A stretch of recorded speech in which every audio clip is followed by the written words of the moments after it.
Hey, good morning. It is let's see, Wednesday, September 13th. It's 5:15 in the morning Eastern time where I am.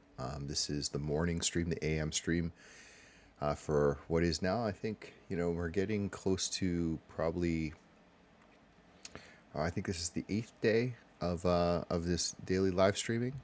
Weekend on Sunday accepted, been taking Sunday off. But yeah, been at it every single day for 8 hours. Saturday just sort of a short stream, a couple hours to sum up the week, and we're working on a 3D reconstruction of Cathedral rock in Sedona, Arizona. So yesterday on the stream, I sort of reorganized my this is called PureRef, just sort of my reference images and a little story of how we got here. But to sum it up quickly, I gather a bunch of reference images and data about a particular location. I go out and I get LiDAR, satellite imagery, I get contour maps, and I get height maps, and I bring them all together into GIS software. I typically create a 3D terrain in a tool like Gaia or World Creator that turns this flat data into an actual 3D landscape. I bring that landscape into Blender and I start to sort of experiment with how to turn it into an actual composition or actual scene. When all is said and done, I end up with something that looks like this. This is a 3D rendered landscape of this location, and it's typically based on a reference photo. So in this case, this one right here. And once I have that 3D render complete, I list it for sale as an auction or an NFT on usually Super Rare or another platform. And once that is usually sold, or even before it's sold, I start to think about how to expand this world, this scene that I've created. I put a lot of effort into sort of creating the terrain in a way that it's compatible with further development, further ideas.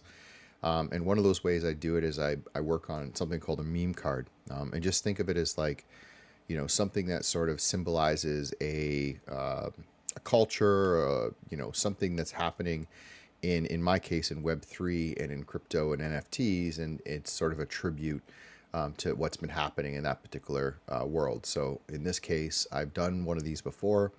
I'm creating like a vintage tourism poster scene of someone actually at this location, and because if you take a look at it, I've shown this before. This photo right here is actually taken from this puddle. So it's really a miniaturized version of, it really makes this landscape look a lot bigger than it is. So the idea is that there's this little kind of miniature version of the dude with the Volkswagen and the tent and fishing into the side of the pond. And in this case, it's actually tiny. It's very miniature, but that's sort of the idea. And then it sort of transitions into a night mode or a night version, which will be the tribute to the Web3 stuff. So I'm just gonna I keep forgetting to do a full render, so I'll just grab a couple screenshots of my render preview, and I'll drop it into that file, and just so you can get a feel for where we are. So this is the night mode that's currently a work in progress. And if I bring this up full screen while it loads, my bad, I get the wrong one.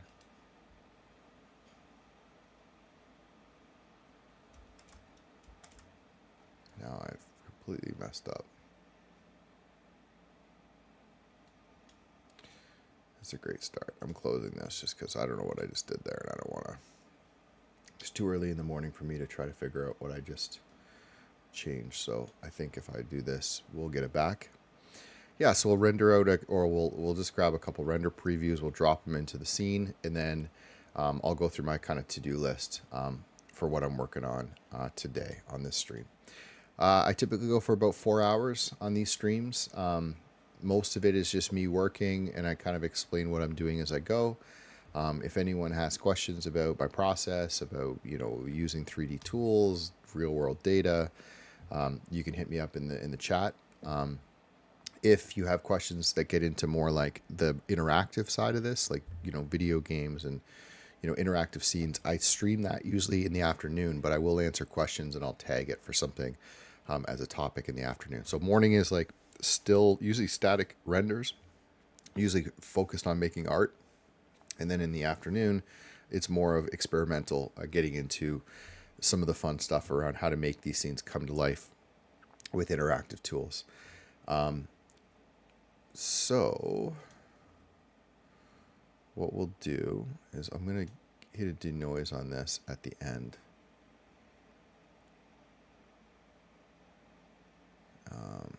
So this is just finishing. It'll just look a little better. We'll bring it full screen. You can kind of see where it's at. And this is just to give this a second to kind of bring in.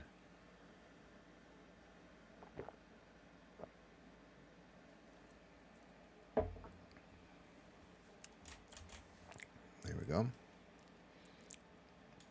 So I'll just grab a quick screenshot of this. I'll bring this in here. And then the first thing I have to do, which I can I'll start with. Well, first thing I'm going to save this. Okay, so saving this as 1.3.6. I am trying to maintain as best I can some version control, which is a topic that I've struggled with in Blender quite a bit, coming from like a software development world, not a developer, but product manager. So I worked with teams, and versioning was always, it's always something that, is very helpful for me in understanding what's been done when, and, stuff. So, so here's kind of how my version control works. I typically have a to-do list at the bottom of my Blender file. So this is just a text file. It's sitting inside of a folder and brought into the Blender file. You can do this pretty easily, and then just open a little text window up at the top, which I've done. And what I typically like to do is I like to have a to-do list of everything that I want to do in the scene. So I'll just organize this up a little bit. I've got everything that I want to add here. Okay. And then the way I typically go is I'll sort of create versions as I go, and I'll increment them up, and I'll move up to that version what I'm working on in that particular day. And then if I complete it, I'll obviously save it and keep it in the version. And if I don't, then I will move it down to either back to the to-do list, like we call it, like a backlog, or I'll move it to the next day. So it's a little bit of bullet journaling style, which is like, if you've never bullet journaled, it's sort of every day you kind of either do something, or you move it back to your backlog, or you move it forward to your next day, with some version control. So it ends up looking like this. And it actually is very helpful, because let's say you realize that, there was a mistake, you want to go back, even a stream. So I've been trying to like name my streams, and I know like when these are every day. So it actually all falls together really nicely, because I can go in and, oh yeah, I worked on this on 1.3.3. I can open that file, and that's the day that I actually made that change, which means the day before is the day that that file will not be affected. So you need to roll back to a previous version, where to find it. And then at the end, you can sort of squash this all together and archive these and keep one file. So this is the idea. So where was I? Yeah, so one of the things I just did recently, and you can see I did it yesterday, is this day-night scene. So in Blender is made up of a Blender file, and then underneath that, there's next level of hierarchy is a scene.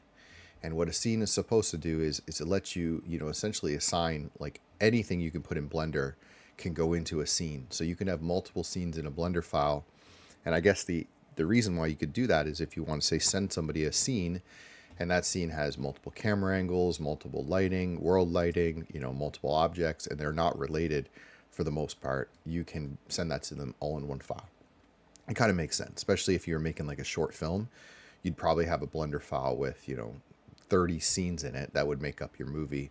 and you could package it all together and send it off. Now, what I'm using it for is to switch us between day and night. And the reason why I think scenes is the right technique for this is because when you go from day to night, the actual world HDRI, the world lighting, changes from day to night. So if I switch this, it's going to switch to day, but what you're going to find out is that I have been, just tweaking. There's some bugs. Excuse me. There's some nuances of this change that I haven't quite gotten right yet, although just on first switch that actually looks pretty good. So nothing changes about the camera. The environment switches from this full environment folder, which is inactive right now, which has all of the lighting and atmosphere stuff for the night. It switches over to day, which is good. Terrain is unaffected, which is ideal because the actual terrain back here is not going to change. The cactus is not going to change. This actually can probably get deleted. It looks like it's just an old file. Now, camping is where it gets tricky. So you can kind of see this, and I have to tighten this all up a little bit today. But we have this fisherman, which is this, subject. We could call him, the protagonist, or you can call it the whatever you want, right? This is the main character here. And you have two folders in here. We have the day man, which is what we want. And actually this one looks good. So it's inactive, the Pepe, and active, the day. And it's all clean. It looks fine. At night, we go to the Pepe, but the Pepe character, the frog, is using the shirt and the cigar of this guy. So I have to duplicate that and reorganize it, but it looks good here. And then you've got the vehicle, which I'm going to go ahead and add this. Okay, so I'll go, we'll go duplicate. We want to create a new collection. Didn't want it in here, but that's okay. Okay. So in here, we're going to call this the vehicle. Okay.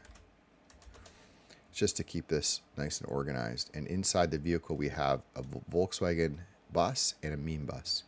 So the meme bus, the VW bus, so VW day, okay, and then this one is the meme night. And if I ever wanted to sort of sort between these, I should be able to just pick day, night, and I could put them in different view layers and just other stuff. But basically, see, night one is off, day one is there. Okay, then we have the bobber. And this is something that we might work on today. So let's do this. We're going to bring this together into a new collection. We're going to call this bobber day. And bring this back up. And this one is good as we are right now. And I might as well duplicate this collection. And we're going to call this bobber night.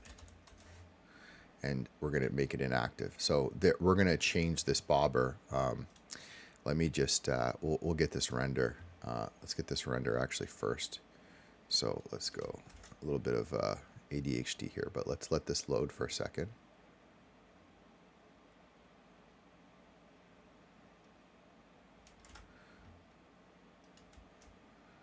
Just don't know what happened to my noise. Kind of interesting. Not really sure if this is scene based. Maybe it is scene based. Okay, cool. So it's something I didn't realize. So when it looks like some of these settings, probably the scene itself, maybe this file is actually based on the scene, not the file. So you can change the samples and you can change a bunch of stuff about each scene in particular if you need to. So that's kind of cool. Okay, so let's let this load. So it's going to 4,000 samples. When it hits 4,000 samples, then it's applying denoise. I don't love the denoiser in Blender. It's super fast. People like it.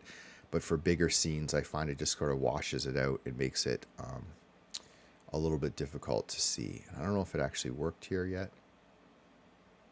I don't have my stats. Yeah, okay, it's done. Now the denoiser is finished, so close this. And we'll just do a Command Shift S. No, that's not it. This one. And we'll just grab, oops, grab this. I haven't learned to just hit print screen. And then we'll go back to here and we'll replace. So now we can get rid of this one and we can actually show the day-night scene side by side, which helps a little bit kind of in telling our story. Okay. So basically this is what we're working on. This is what we're working on here in the morning. Hey, what's going on, Diggs? How you doing? Coming from Twitch. Diggs, I don't want to put pressure on you, but this could be a big day for me because I don't have it up on screen right now. But don't feel pressure. Maybe you're already a follower if you're just joining today. If you're just joining today, you could make someone very happy. I'm going to put this up here, but no pressure. No pressure, okay? Just look at that. Look at that little box there. Don't just absorb it. Look at it. Don't feel pressure, but we're going to keep that there while I chat. Okay?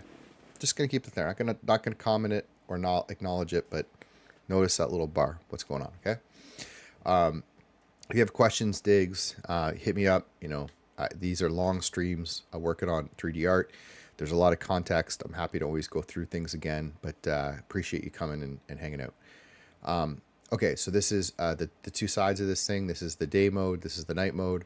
We're flipping between them in the scenes, and this one is a vintage. Think of this as like a vintage tourism poster.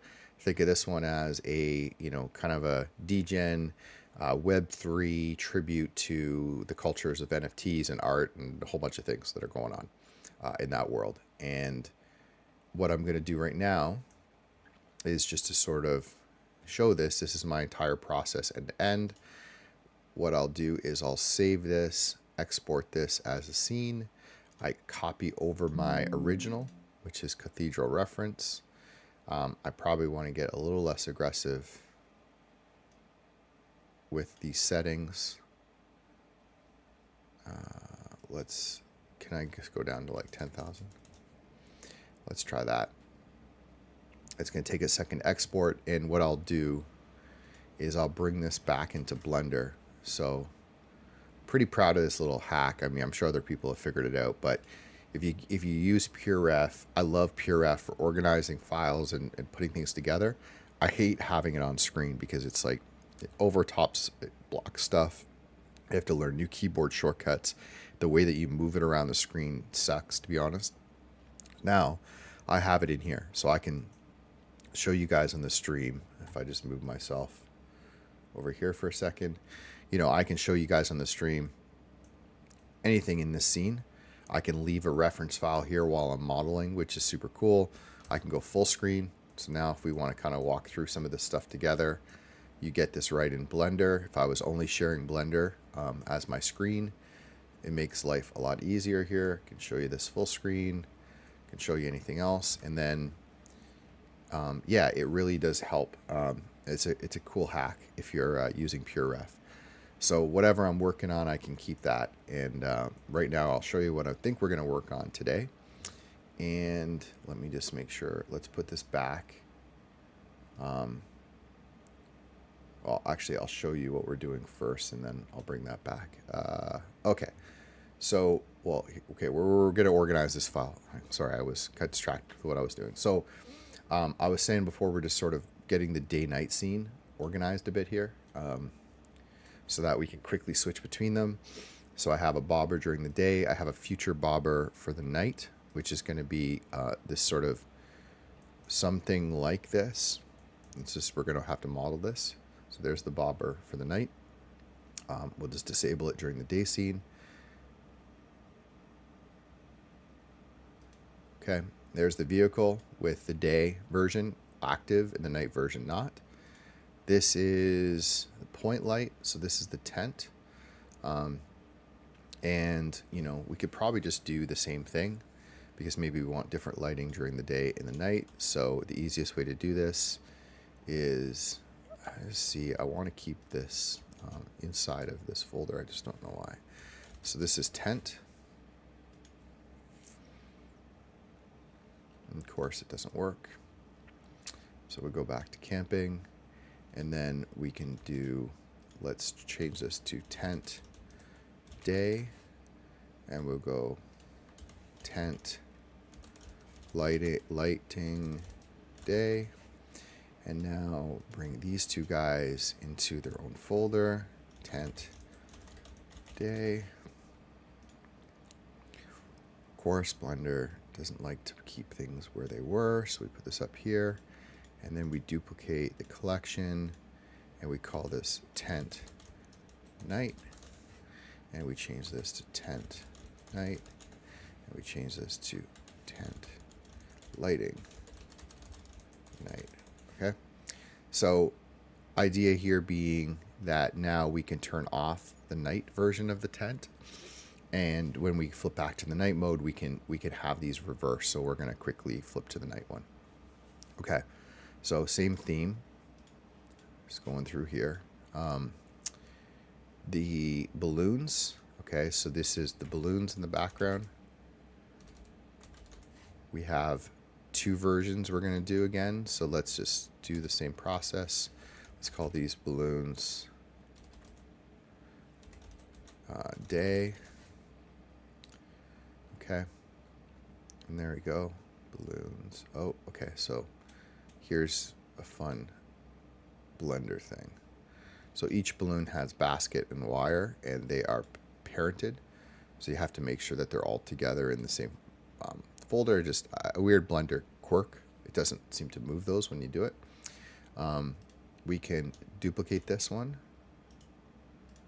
and we're going to call this balloons night, and we can just rename these. You can actually batch rename these. Okay, so we can call these, we'll do set name, and we'll say new, and we'll call these balloon night and balloons night, and it's going to rename these with the names. Now you have balloon main, balloon night, and you know, because I have a bit of, I guess, OCD when it comes to this, you can do find replace, and you can just go balloon and change it with balloons. Let's change one too many O's. Okay, and then replace. So now you get balloons. Okay, so we have balloons day and balloons night. Boom. Balloons day off. We'll turn off that back on. We're going to leave balloons night off. Okay. Underwater, we've already got this kind of set up, which is good. So we got now kind of full environment the way we want it. Okay, so we have underwater day, underwater night. So the foliage is probably going to stay no matter what. It may change, but I think it's going to be fine. What we can do is, probably this is going to change. So we'll bring this into here, and we'll call this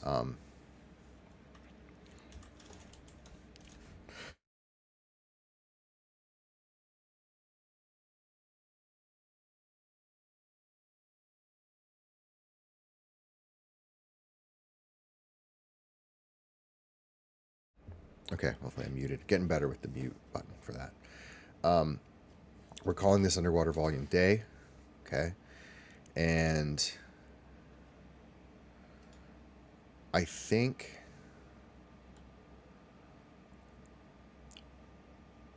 this can stay. Okay, so just to kind of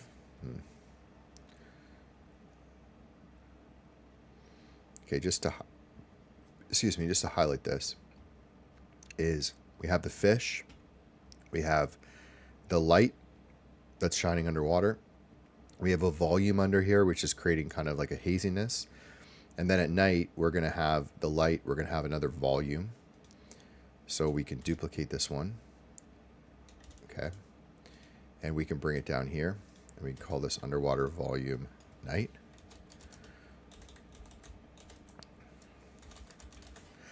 And then the the actual foliage is not going to change, and the water empty, which is what's controlling where this is transparent, it's actually affecting the pot, like the water, a different area, but effectively it's what's creating this underwater transparency. So we'll keep it here for now. Okay, so we can turn off the night one, leave the day. These two are going to stay on by default. Okay, so then into foliage, this is all of the procedural, or not procedural, all of the scattered objects. So these are the rocks in the pond. This is the cactus in the background. This is the particle system stuff, rocks, bushes. And at some point I might have to clean this up because I've used Botanic for this. And I created this about maybe 3 or 4 months ago. 5 months ago, I think, actually. And, you know, the particle systems I don't like, you know, in terms of organizing, but for now they're going to just stay here because they're not actually going to change between the two yet that I can think of. Maybe the rock, you notice this rock might have moved. I got to figure out where that is. Let's actually quickly do that now. Yeah, so it's in here. It should end up showing up in both. If I'm going to use it, I may not. Okay, and then we're almost done. Fishing lure, which is going to be this on the top. Okay, so you know, fishing, call this the fishing fishing bobber. Okay. Wait, I have this already.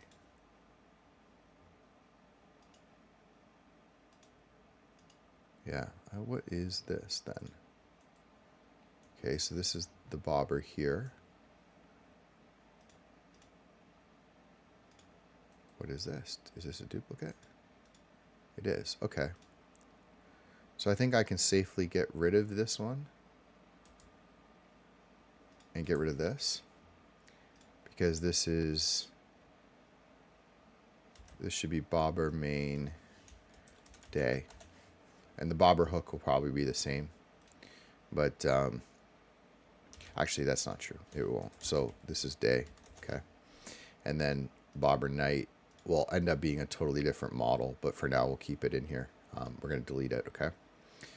I'm just looking through the accessories. The donut is probably going to stay, you know, maybe it stays the same, although, you know, it probably won't actually, now that I think about it. I'll probably add some like psychedelic, you know, sprinkles to it. So what we can do is you can create a new thing, and I'll call this one donut. Okay, let me just donut day. Okay, so this is donut day. We're just going to go in here. This is going to be called now. Oh, this is going to be called donut. And then this one will become donut night because this is our duplicate. Donut night. And that way we can, you know, essentially just create a night version of the donut there. Camping chair does need to be remodeled. It's sort of, I think it was an asset that I used that doesn't look very good. It doesn't seem like maybe it needs to matter because you don't really see it, but yeah, camping chair day.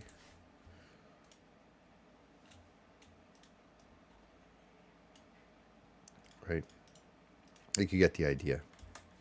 Chair night, chair night, chair day. Okay, so now we can turn this one off. Same with the lantern.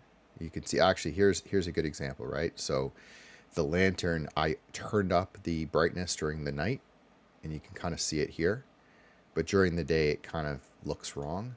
So what we can do is, again, same idea, right? Let's duplicate it. Let's go lantern day, lantern night. Grab both of them. Well, okay, so then we want to do lantern day. It's certainly, you know, it's certainly a lot of annoying work to do this. Now, if I had done, if I'd thought ahead a little bit, and next time I do this, I obviously will probably be able to think ahead. Is you can be laying stuff out as you go, and you can be thinking about what do you actually want to do, and making sure you have your correct naming and your version set up, right? So now it just you spend 15 minutes going through everything and organizing it. But one of the things I've learned doing 3D modeling, and it's something that like I can't tell you how important it is okay, if you don't organize your files properly from the beginning, which some of us don't do because sometimes you don't even know what you're working on. You're starting out, it becomes something very different. I don't think laying everything out perfectly at the beginning is probably realistic, but stopping at some point and just saying, all right, I'm going to organize this properly now that I know where my scene is going. I know what this is going to look like. Because when you get to the end and you finally render it, you don't want to go back in the file. You kind of are done. And once you do that, you end up saving that file on your hard drive. You walk away from it, and then 3 months later, 6 months later, you come back and you find that, oh, I forgot to save my textures. They're not referenced properly. I open it up. I don't know what anything is. It's just like, do your future self a favor and make sure you take the time to rename things, organize things in a way that when you open that file up and you've got a little bit of memory loss because you just don't remember what you did, you can always find what you're looking for. So that'll be my Blender tip of the day today as we sit here and organize this file.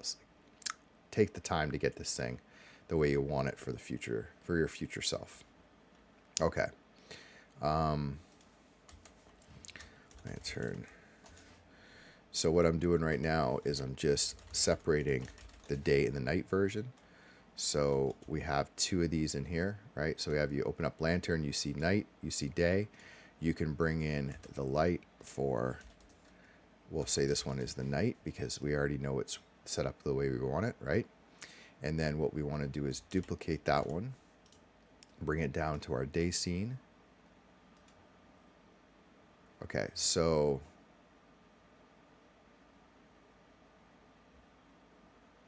interesting.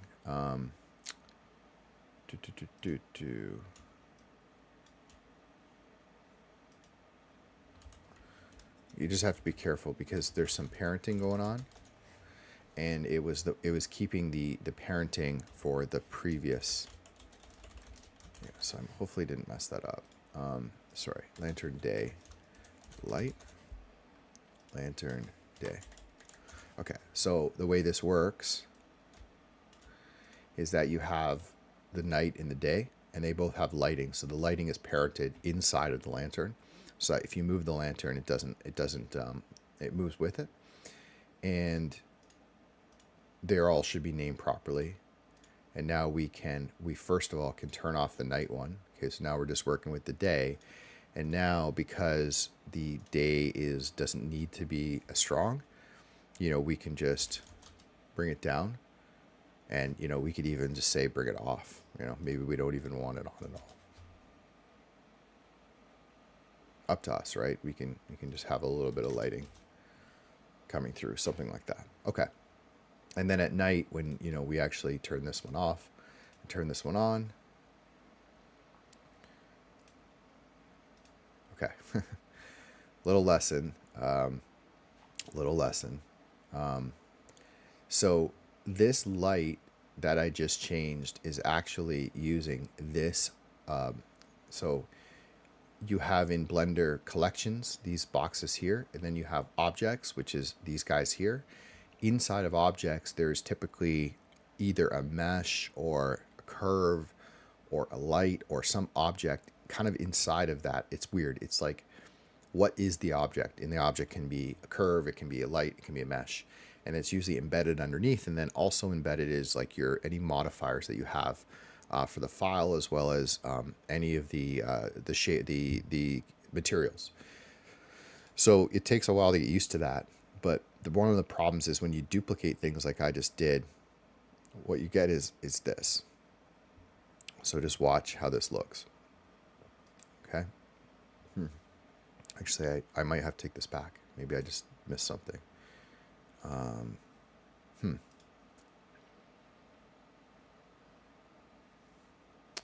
So we have this point light here and this point light here, and they do have different like power levels, but I'm just wondering why the night one is not seemingly, like it's not showing up.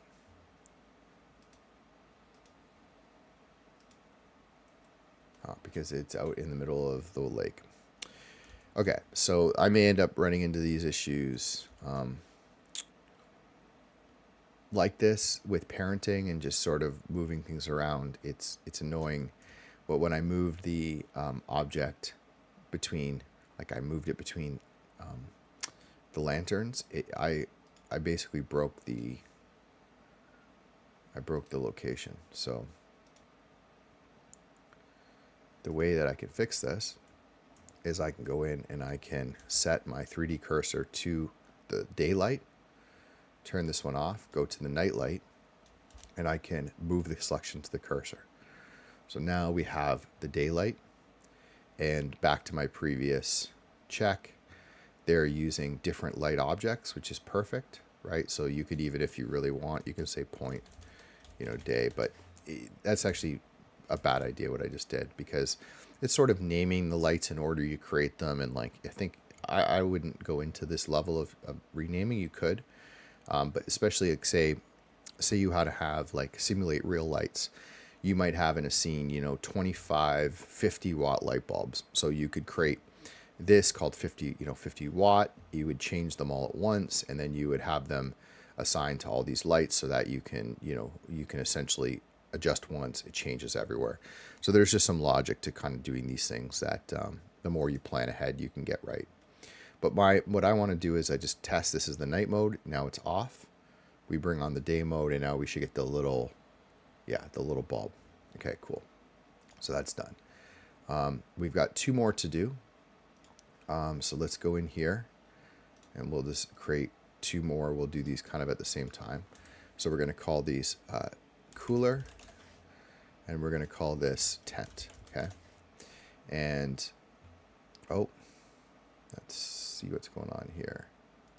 Oh, I already have this.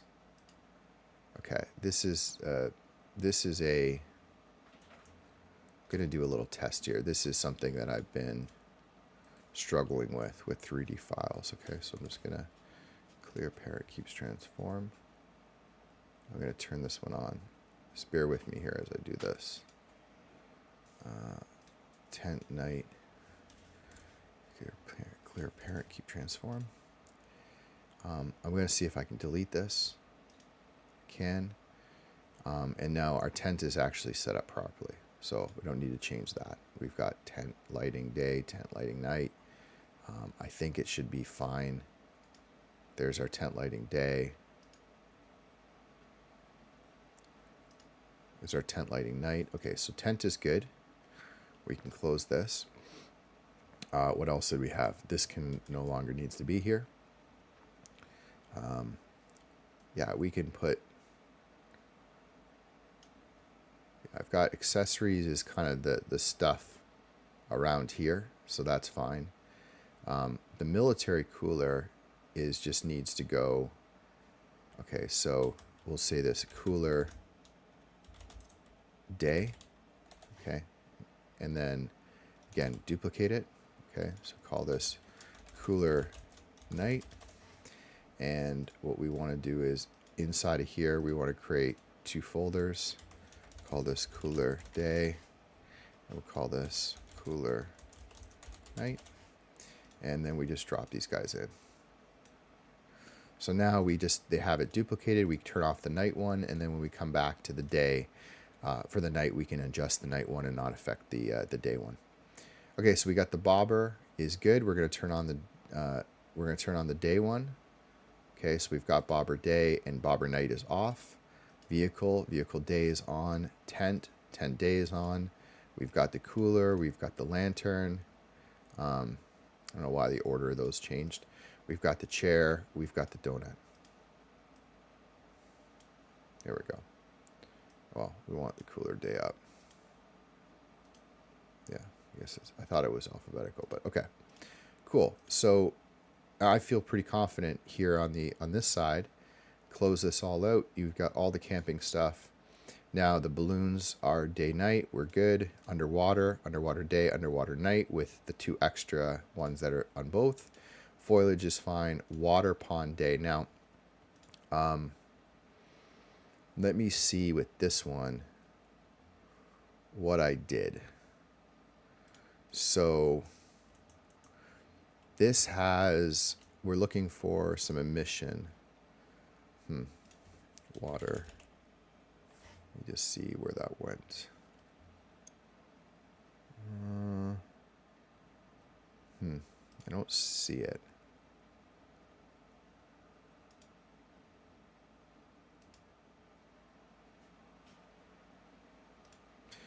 Okay, so this might be something I lost, and I'm not 100% sure, but we might have to come back to this. This is just the water plane, okay? Okay, so...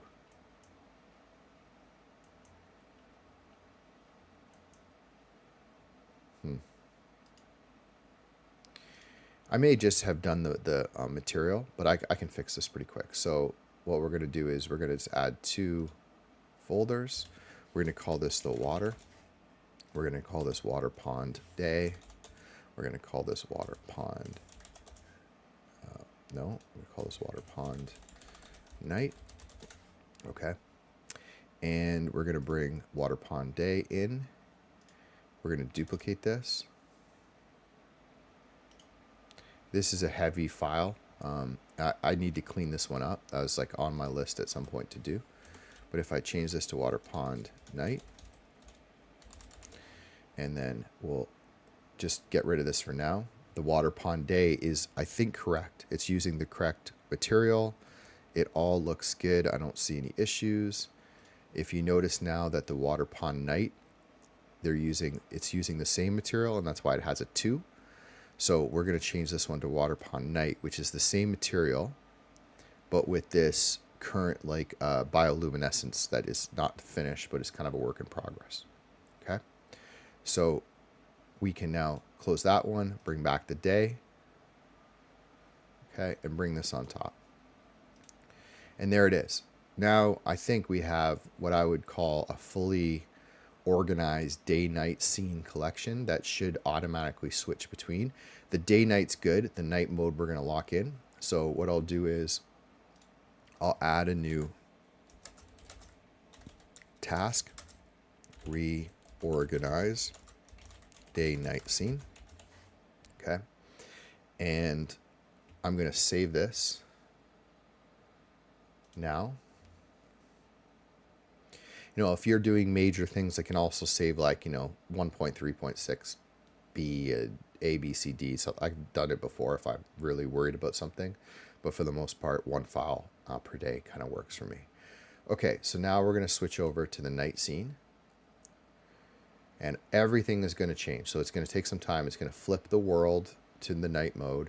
It's going to change the lighting. And there's going to be things that are probably a little bit off, but we can now check. Camera shouldn't change. Environment should all be night, which is good. The rocks should be the same. The terrain should be the same. The cactus should be the same. Camping should have our setup. And we should have, well, in this case, the Fisherman Day needs to be on because we're using some of the coat stuff, which we'll fix up in a second. So that one's a little bit of a accessory, or a little bit of a difference. But now we can turn off all the donuts during the day, all the chairs, the lantern, the cooler. So now we have all the night modes of all of these objects. We can change the bobber day. The vehicle can be back on. Okay, we can turn off the vehicle from the day. So now it's just the meme version. The tent, we can turn that off. The balloons, we can turn off those. The underwater, that's already turned off. The pond these are used for both. So I have to see, that might just be something I have to fix up between the two, because really these should be in here. Maybe I just missed something there. But hey, these should be in here. The water pond night is, I think, good. Yeah, but oddly, I just have to find out where the day one went. So that just may be a little issue I got to fix up. Yeah, so really other than the water, which I've got to go through and clean up, and the, the, the camping slash the fishermen, this is pretty solid day-night scene. So now you can see, I can quickly switch now between our day and our night mode, and nothing moves around. We're not duplicating things in the background that we're using twice that haven't changed. And we're actually making it so that now as we move forward, we can always be editing the night mode stuff and we're not going to affect anything during the day. So that's a win. I'm going to take a quick break, grab a coffee, quick washroom break, and I'll be back here pretty quickly in about 5 minutes, and then we'll get into doing some 3D modeling.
All right, we're back.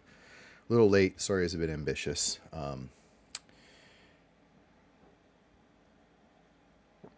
Okay, let's get into this. So, file is organized. I feel good about this. I have on my to-do list a bunch of things, including adding to the night version some tributes to some artists in this space in NFTs and Web3 that I really admire and I look up to. So with the meme cards and like what I did last time, you're trying to pay tribute to the culture. And the first time around, I paid tribute with a lot of artwork that had been collected by the 6529 Foundation collection, as well as some CCO work. I paid tribute with a bunch of PFPs, so profile pics that were in that collection. The meme bus, some art that was used on the side, and all that's staying in this scene. So we're not taking anything away, we're adding. And part of my kind of thought process, well, how can I add things that have happened in the last year since I released my first card in Web3 and NFTs, and how can I pay tribute to some artists that I really respect that, I never included in the first meme card just because, there was not enough time to sort of go into some of the details. Maybe I really wanted to with some of those artists. So I have a list here, and I'm going to do these in order probably of how easy it might be for me to replicate or bring in their work. And I'm starting with an artist that I look up to a ton, someone that I've just, I look at their work and I just see something there that I want to emulate. I want to, across the board, I want to aspire to kind of work my way towards where this person is and the work they do. And it's a photographer named Reuben Wu. And I'll show you some of his work is incredible. This is symbolically probably what you would sort of, if you looked at Reuben's work, you would think about more than anything else. It's these light painted landscapes.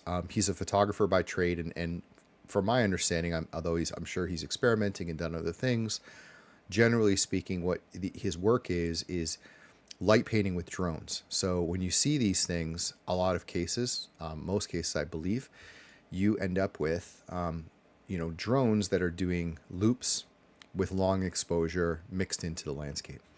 So this sort of iconic ring is what I would say Reuben is most known for and what I kind of know him for. And it's something that as soon as I thought about the scene, I really wanted to incorporate it somehow into the landscape. And you can even see, some of the landscapes that he's done are very, very similar to the landscape that we're currently working on, right? So you really look at this work and you say, okay, like you could see how this would be easily incorporated into our scene. And in fact, like going all the way back to probably 6 months ago, I was thinking about this with this scene. And if you look, this is one of the early concepts that I did. It was a mock-up that I put together, and it had the same landscape in the background, older version, and I basically put a bunch of artwork in the pond and was starting to set up a camping site. And you can see in the background, I added this ring, which looks a little bit not very good, but get the idea. So what I have been wanting to do is replicate this, but I think originally I was experimenting. How can I make this like not be, feel like a copy of Reuben's work, and how can I make this not, just like feel like a knockoff. But I think the more that I thought about it, now that this is a meme card and it's a real tribute to his work, I want to emulate the ring as best I can. And I feel like for the scene, this hovering kind of halo is the right, it's the right example to make this work. So I'm just looking through if there's any other references that I really would want. This one I already have. This is actually kind of cool. I'm just going to grab it just to add. Oh, this is a video. So this is cool. And then, boom, the light comes in. Oh, this might be a series of videos, so one of those might be, one of those might be that actual piece. But you can see the... We are the music makers, Yeah, super, super cool. You know, you can tell that he's composited in, you know, different stills and videos that he's taken. This style of, hey, I'm a photographer. I'm using that as my primary medium, but I'm just expanding beyond that and thinking beyond that and really getting into some crazy cool experimental stuff like this is really beautiful. I think I'm gonna grab that one. Oh, I didn't even know this was Drake. Or click on the page. Oh. I don't know if this is like a Behance thing, but oh, it didn't get what I wanted. Yeah, I just really want just like the main photo as the reference. Okay, so that one's kind of cool. Let's see what else we got. I think this from a lighting standpoint is super cool. That's super neat.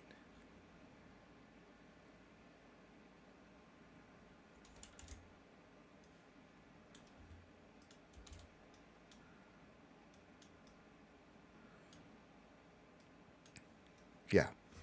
So, you know, the cool part, and I don't know, you know, how Reuben does this. I mean, I'm sure there's videos, but just, you know, make some assumptions. You know, he might light the scene with this, and I'm sure this scene, you know, it does do some lighting, but I don't know if, I'm not convinced or maybe not sure if this is actually lighting this fully. He may go out and light this separately. He may do this in post. I'm not exactly sure his process, but either way, he's accentuating the lighting of these objects in the scene, even if it's just sort of in Lightroom or Photoshop, bringing it up. So what I'm going to try to attempt to do here is I'm going to switch us to our night mode, and I'm going to attempt to replicate the Reuben Wu light painting drone halo on this mountain range in the background. Okay, and remind me. Well, I'll remember. I also noticed there's some pass through with the Pepe. We got to fix the Pepe. We'll do it after. Okay, so on to Reuben's work. So first thing we want to do is we want to set a pivot point for our scene, and we're going to set that pivot point kind of right in the middle of this, mountain landscape. And we can even, just to kind of clean this up even more, we can go into the 3D cursor and we can bring it up and just sort of hover it over top of the mountain, right? So this is kind of our point of interest that we want to do this halo. Okay, so now what we want to do is let's just keep our organization going, and we're going to call this we'll call this Reuben Wu Halo. It's going to maybe go into a folder, you know, eventually with all the night mode stuff or the meme card stuff, but for now this was sort of keep it contained. We'll set this as primary. Okay, so I think what really I want here is pretty simple. I think I really just want a circle, as simple as that is, and I just want to scale that circle up. Let's just play with some numbers here. So that's at 500, so let's go to 250. Let's move this out of the way here. Okay, so now we've got a halo. You can see that it's sort of got a bit of a tilt to it. But it's pretty close to the right size. So I would say we're good for now, and we can just sort of dial this in with some scaling. We can decide where it is. We could drop it down. You know, we can move it a little bit to the right, a little bit to the right. But let's just, for now, until we get the lighting dial in, let's assume this is okay. Okay, so now the next thing that I want to do is, and I always forget the commands on this, is I'm going to add a, basically I'm going to convert this to a mesh, and I'm going to add a skin modifier so it has some thickness, and we're going to change the thickness of this to match. Here let's grab this here. To match, I think more of this is the feel, like you can see them here, this one is they're definitely always more thick on, looks like the right side. I don't know if there's intent to that or if it's accident. Either way, we want to kind of mimic it. This one is maybe a little too intense, but I feel like somewhere around like this one is what I think I would want to mimic. So smaller on this side, bigger on this side.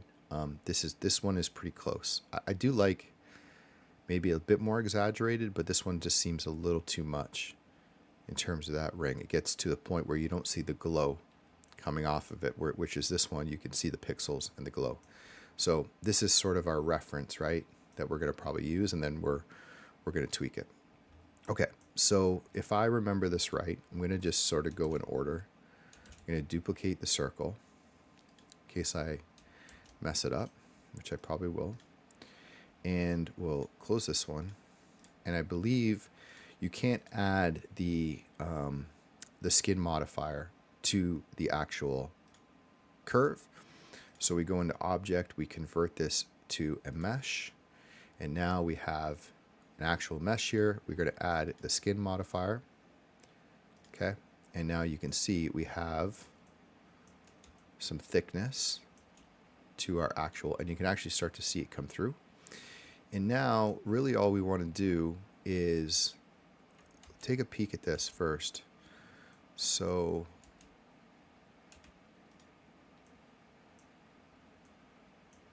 let's try to see what the mesh did.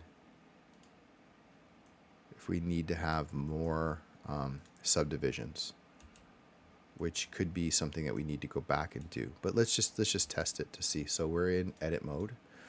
And I think within edit mode, it's Shift A, Command A, Control A. Yeah, Command A. Okay, so see, Command A on the keyboard is what's changing the thickness. So what I want to do is I want to select half of it and change the thickness up. So if we look at this and bring it up to this side, and we can even, it might help us to just isolate this out here to see it. Now, okay, so now we can see, just don't know if we bring it in here. Yeah, okay, so this is fine. We don't need this many vertices to do this. So first thing we have to do is we have to see the camera. So if we look at it from here, it's cut off on this side, so we're gonna adjust it. But this side is going to be thicker over here, and this side is going to be thinner. So I think the right way to do this would probably be to select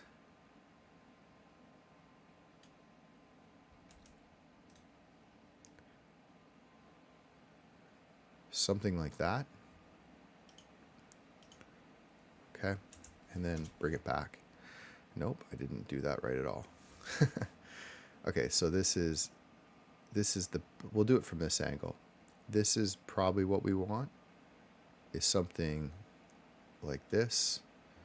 And let's just sort of look at the reference. So thicker, gets kind of thin here. This one actually looks like it almost gets a little thicker here and thin there.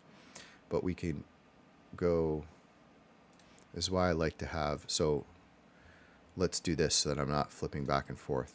Okay, so we're going to go back in here. Okay, we're going to save this again. Save the canvas, export scene, save over our original, replace it, yes. Bring this down to 10,000 just to make it a little bit more reasonable. Export. Back into Blender, reload.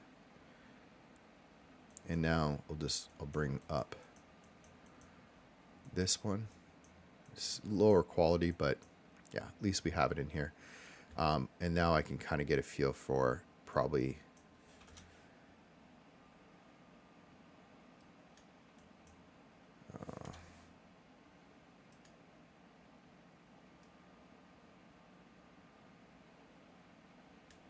let's go with this, and we can see if we have to taper it after. Okay. I think if I go here,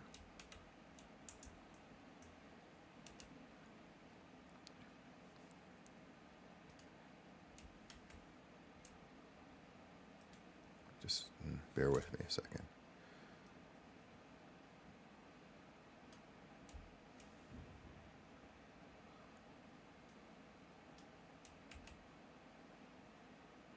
I think that's doing something. I just unfortunately can't see the view that I want.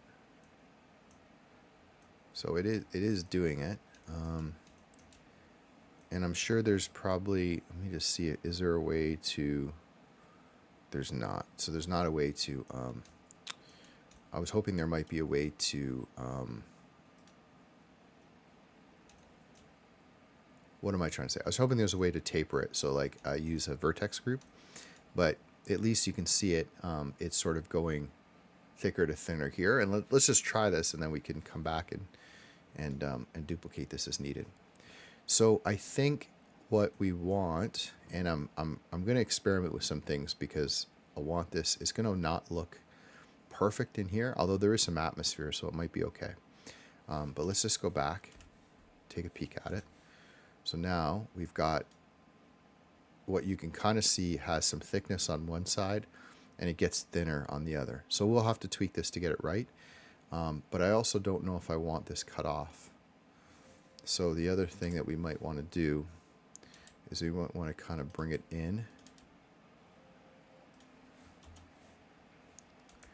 and just adjust it.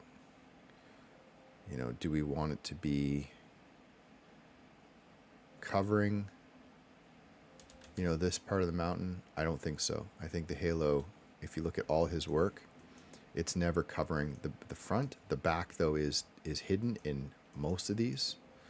I think this sort of style looks good to me. Okay, so now really all we got to do is, if you look over here on the left side, how do I get rid of that? Okay, if we look over here on the left side, all we really got to do now is go and add a material.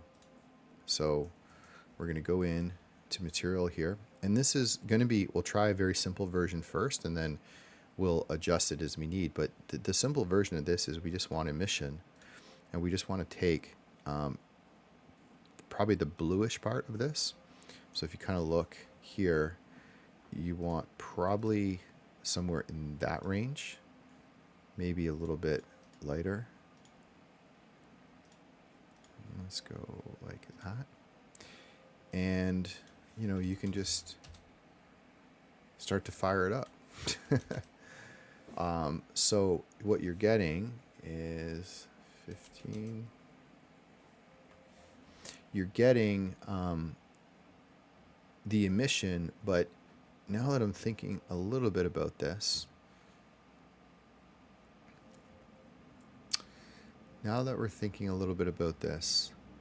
there's a couple things that you have to consider with this. So one is, I'm just going to adjust this again because I want it to feel like it's over top.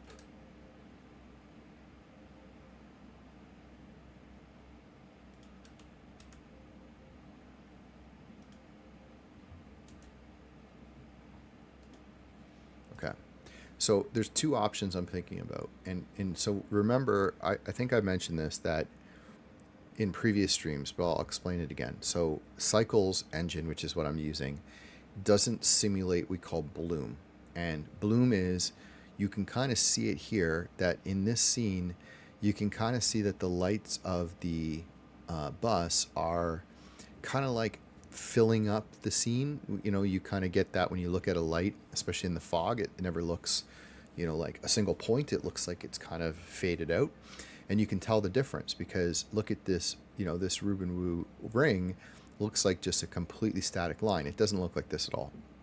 And that is because Cycles will not simulate that. Whereas like Eevee, which is another render engine within Blender, it will actually simulate that. It'll make it look that scene. And I won't switch it to Eevee because there's too much going on here. It'll probably crash. But what you do in Blender is when you composite it, so after the fact, you can add that bloom in. So if I was to render this out, and I think I can just show this quickly. I don't want to crash the stream usually with a render, but If I render this right now, and I'll just render it with like really low count, okay? So we'll render it down with, let's say, 100 samples, okay? Let's just, for argument's sake, let's see what we get. So the scene may get a little choppy,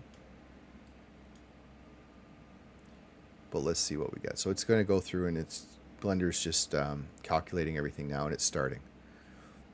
So the samples are going pretty quick. Looks like the stream's holding up. And once it gets to 100 samples, it's going to do this other two, and it'll do these pretty quickly. It's not going to be a very high quality, but I think it's going to show you probably the point. So basically the two ideas are, we can use the compositor to add that bloom to make it look better than what it is right there. But the other option is, I probably could create an emission shader. So if imagine the ring was the same size all the way around, it was a perfect circle. But then with the emission, you could essentially, if you think of it like a light tube, you would have the right side of the tube would be brighter than the left. So we would sort of gradient fade the lighting so that it would actually create this effect. But yeah, let me show you this, and we'll see. You can do real-time compositing in Blender in this version. I've never really experimented with it, so I don't want to make this the first day I do that. But I do know with the compositor, this is what we could do. So what we want for the compositor is, it is a node is called, it's like light bloom. Can never remember the name of this. Glare. That's it. That's glare. Okay. So we want to take the image and bring it in to the glare node. And out of the glare node, we can bring this into the viewer. And then right away, you can see it's calculating.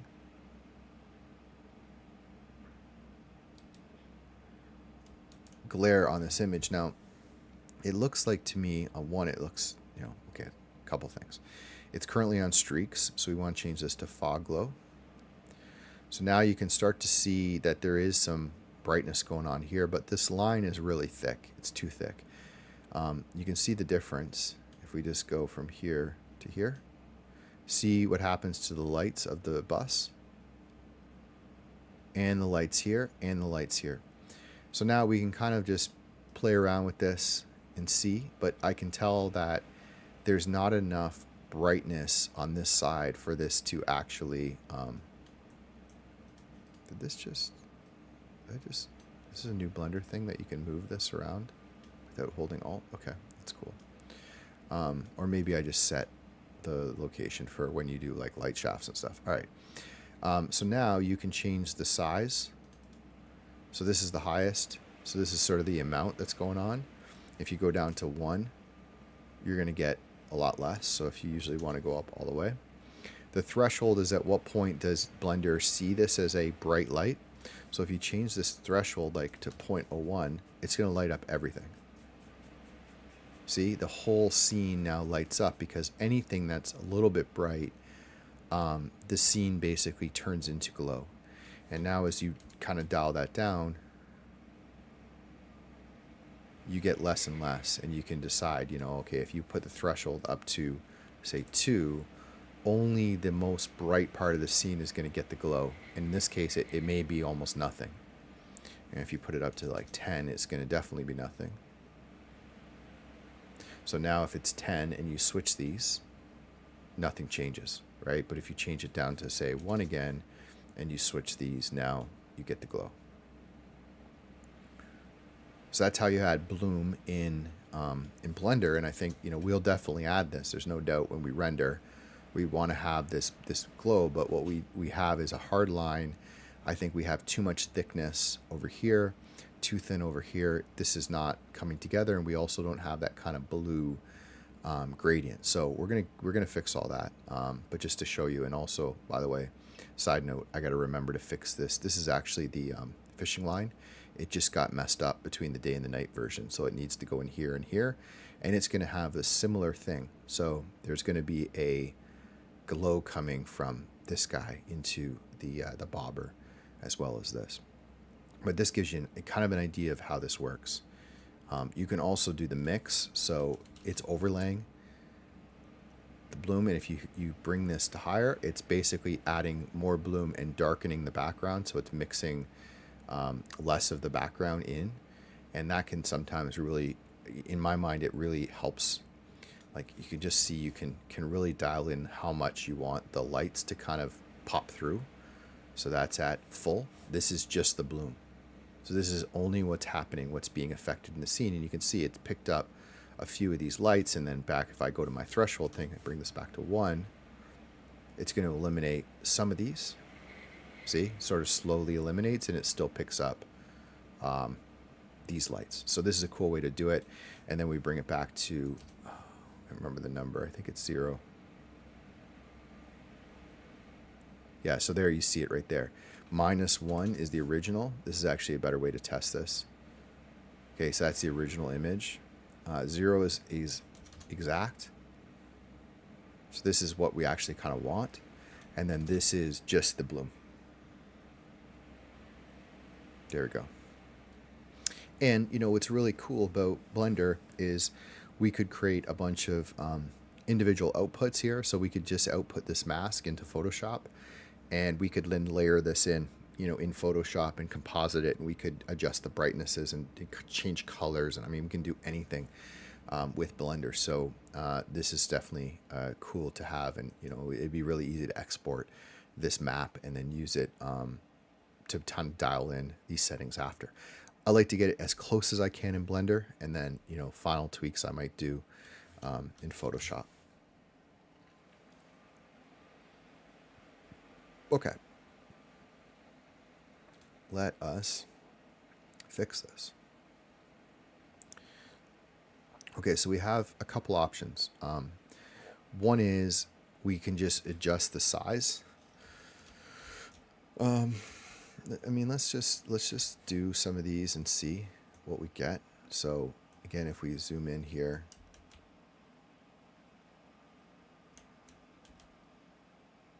and we do Control A. Oh, did we lose our? Yeah, so we zoom in here and we do Control A. We can adjust the size of this. So if we maybe go down a little bit on the right side,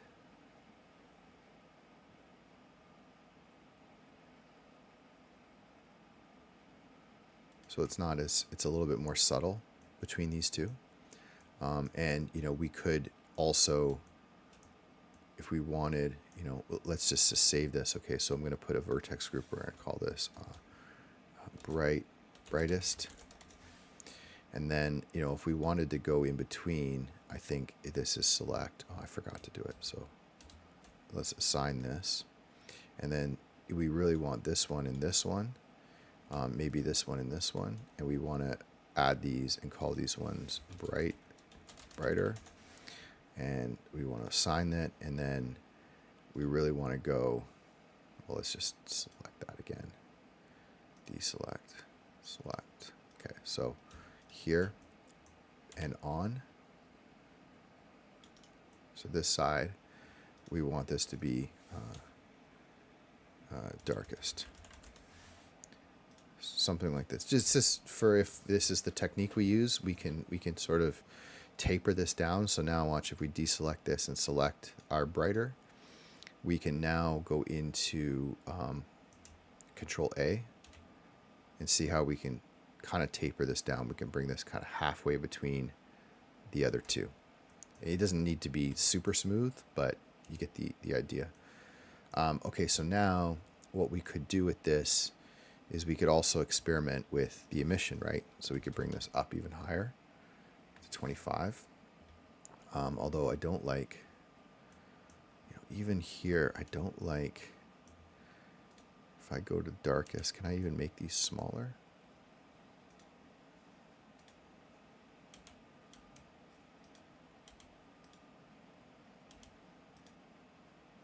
So if I select darkest ones, I'm just curious, can I even go smaller than what it currently is? Okay, I can. So we can get we can actually get our gradient probably better this way. So now we'll go deselect these, we'll go to brighter, and that's these guys. You can see how thick this gets, right? So let's go in here.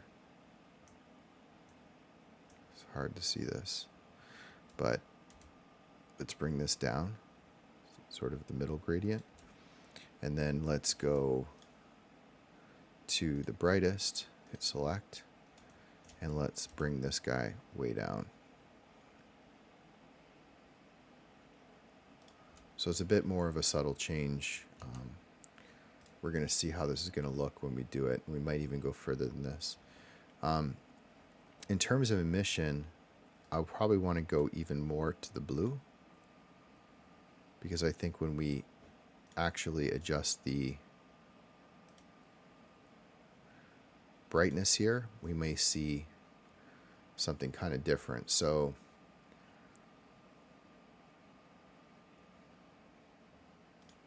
let's see what this looks like.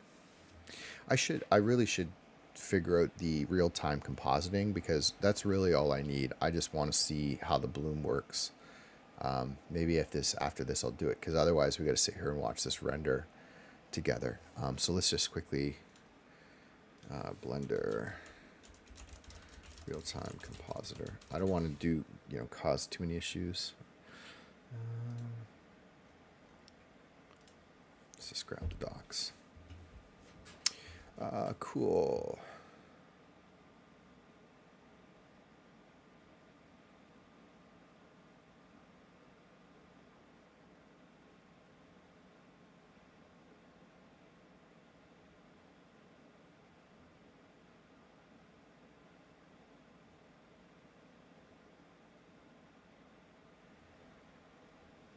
No need to worry about this.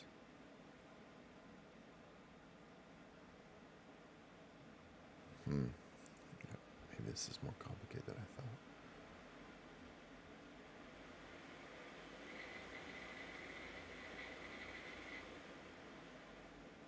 I was just looking for where the actual compositing takes place. That's really what I was looking for.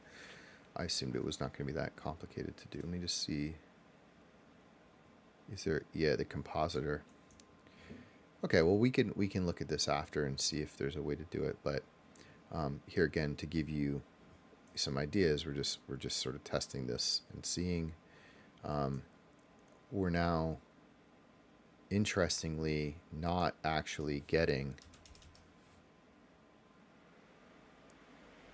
the bloom on that, which is interesting.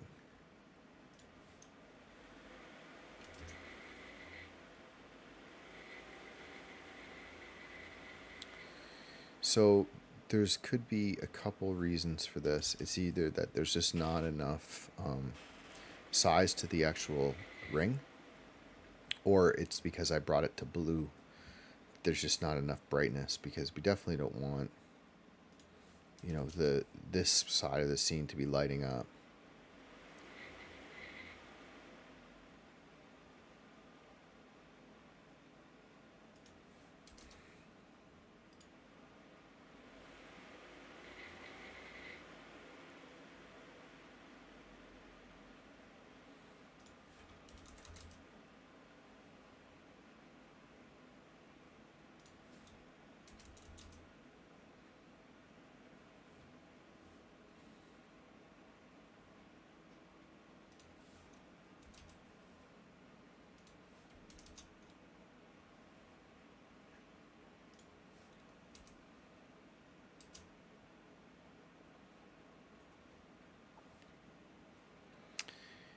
These are things where there's a lot of different approaches.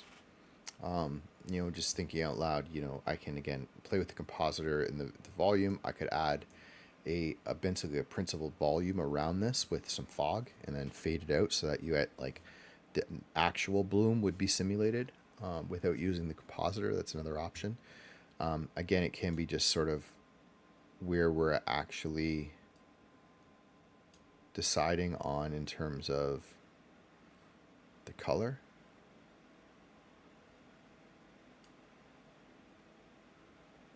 But, you know, you could even, like, technically, if you wanted to simulate what he did, you could put a light on a curve and set your long exposure or your camera shutter speed to basically low, like a long exposure, and you could render out an animation and let it run, and it would actually create probably a really, really cool effect.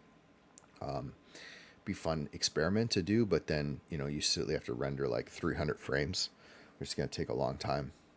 But it might be like, you know, another, you know, option. No, the lighting. You want to have the lighting also affect this in a way.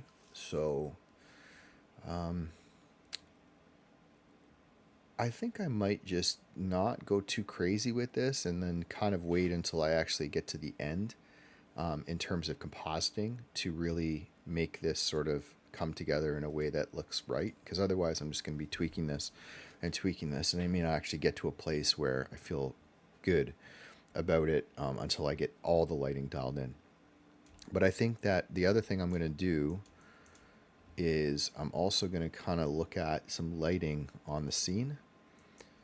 So the lighting here is coming from the moon, and I think that's fine, but I'd like to add a little extra lighting coming from this ring. And because we're dealing with like real lighting here, in this huge 3D scene, it's probably not going to affect the landscape. You saw this. If I went to, you know, 500, it does, and it takes a while for this to come in, but it's really going to cast, like, think of like a ring light. It's really going to cast a hue, a glow across the entire mountain range, and that's not actually what we want, because if we do that, we don't have any kind of depth at all to our lighting.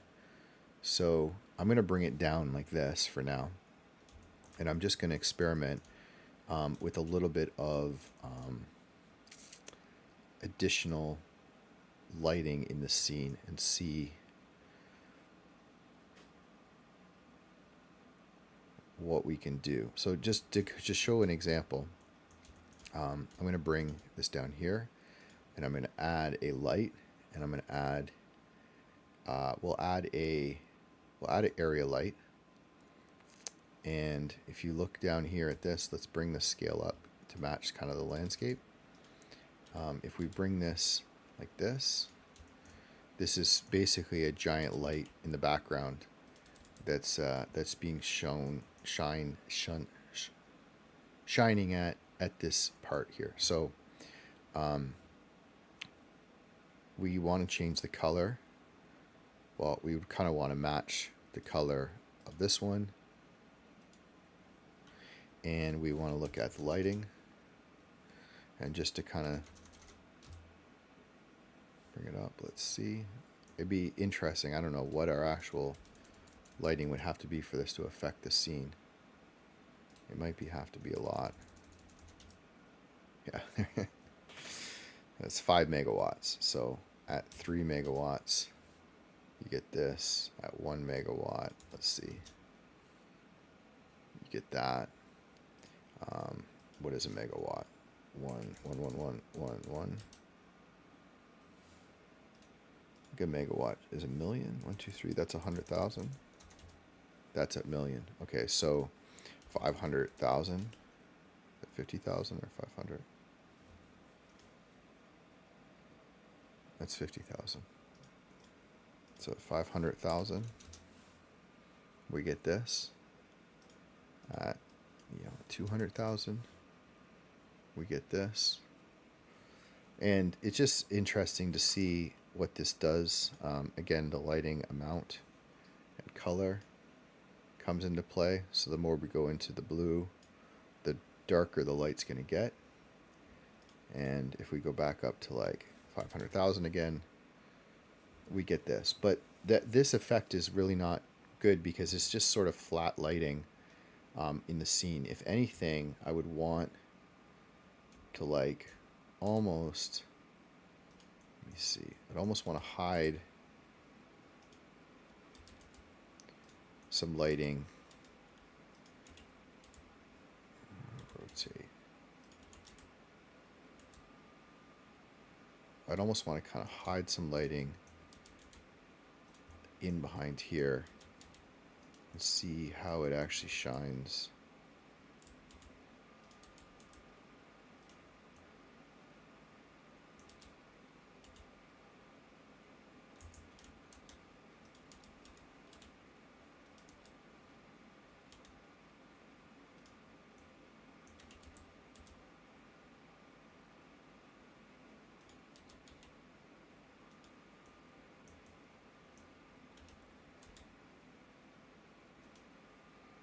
See the lighting, we have to turn it off in the reflection. That's shining right on that.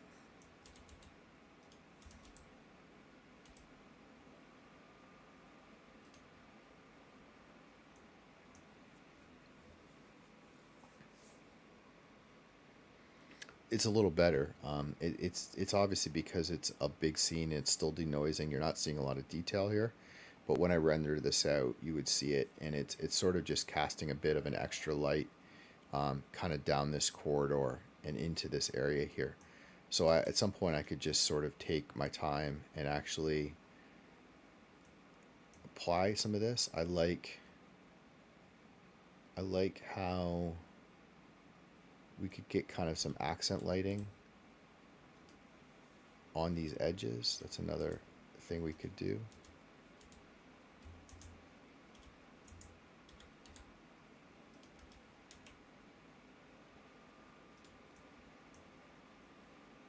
You'll see we kind of added a bit of lighting onto that edge. It's just like another option. And then I think with this we can turn off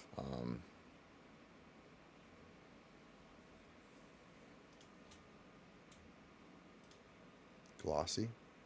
So what that's just going to do is it's going to keep that reflection. It's kind of like a trippy thing to think about, but there's this massive bright light in the background, and it's got to light through this atmosphere, this mountain range, to compete with essentially the sun. It's the moon, but it's moon lighting. If I was to turn off that lighting, you can see, like, you can start to see this come in. And if you imagine, you know, if we turn this off for fun and we go back to our circle and we light this up, like, just wondering if I go to world and I just drop, let's just turn this off for a second. Okay, so this is all the area lighting. So the lighting is coming from here, from here, from here. There's no scene lighting now. And now when you get into this circle, that's the only thing that's lighting that mountain range. So this guy here is really the only thing lighting it. So obviously that's massive. 500. Down to basically 1 where there's nothing, and then 50. But the problem is, either way, you're dealing with, like, you're literally dealing with a ring light. It's going to create the most flat possible lighting on the scene as possible. And you know, I'd be interested in what Reuben does, but like, if you look at this scene, it's not flat. There's a lot of, it's probably a bad version. If you look at this scene, it's not flat at all. You can look at where the shadows are coming in. There's massive shadowing underneath. So you can see that this whole area is dark, whereas this whole top area is light. And I'm going to guess, like, just no idea, and I'm probably, Reuben has shared this before. My guess is that he's using the drone with, probably has a spotlight or some type of strong light on it. And he's probably using that drone to light paint this scene from the top, capturing the image and then compositing in the circle after. Because there's no way that this light, if this was shining down on the scene and then doing the loop, there would be all sorts of bloom in here. I don't think it would work. And I actually don't think, perspective wise, this ring is well behind, in my mind, is well behind the mountain range. He may look at this and, like, you're an idiot, you don't know what you're talking about. But my guess is, even the front, right? Like, where is this? This is shot from super far away. This is shot from reasonably far away. My guess is he's doing that ring maybe even in a different scene, but at least he's doing the ring, getting it with the sky, because this actually has to be very low light, because yeah, actually there's that sort of settles it.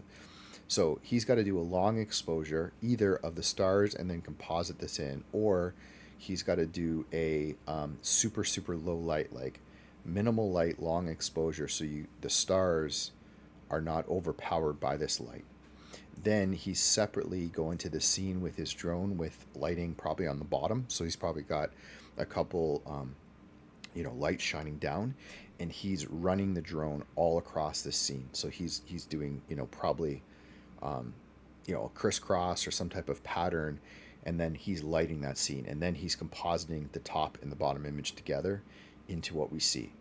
So the point of that story is that when you look at what I'm doing in Blender, if I was to use this to light the scene, you're gonna have it's gonna look like flat lighting. So really, what I probably want to do, if anything, is I probably want to be really delicate about the emission that's coming off of this, and use the compositor, because I could also split the scene, right, and I could composite the top and really hit the bloom. Or I could go again into like Photoshop and take that second layer, and I could actually increase the brightness of that second layer after the fact to add the effect. So I think the key is a thin line, as thin as I can get it, so that you're not actually seeing, the object, you're seeing the light that's emitting, and then reasonable emission, and then coming in separately with the lighting, which could be a little bit of this kind of stuff. It certainly can be kind of cool, to fully light the scene.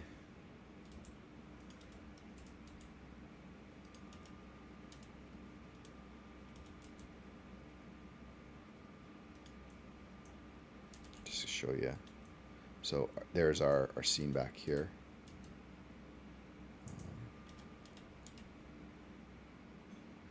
Flip this around. Oops. Bit of a perspective issue.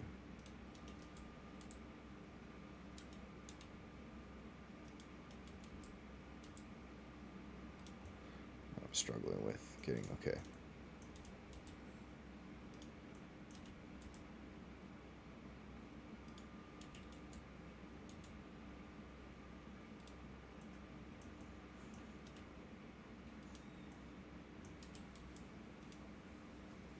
Right, so you could get this in behind here, and you could really backlight this as well.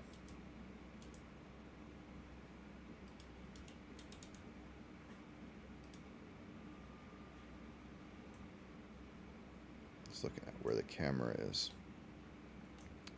So the camera is coming out like this. So this is what our camera's seeing in the scene. So this needs to really face more of the camera, and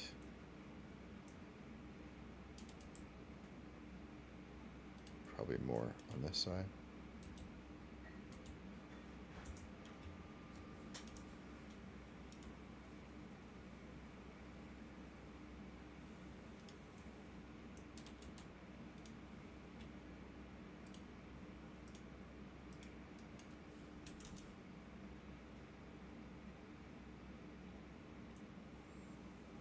Not quite sure why the light seems to be wanting to leak over on that side and not this side, to be honest, but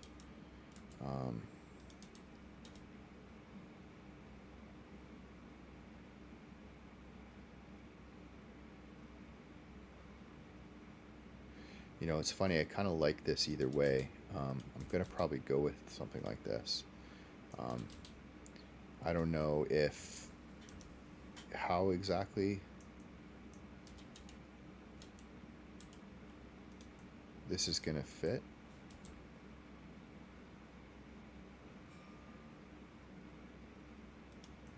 But I just like the idea. I really just like the idea of, did my thing go the other way?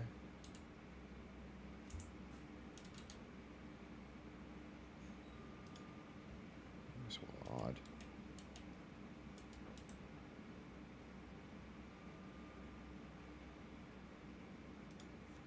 Yeah, I mean, either way, I just like the idea of, yeah, you can see, oh, I'm so stupid. So stupid. Yeah.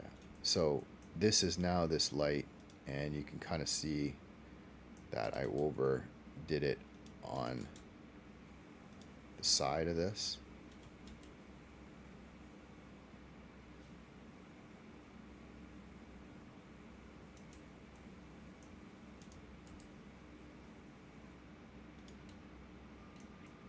It's amazing you can kind of sit and mess around with something and not realize that you had. So I'm just trying to bring this.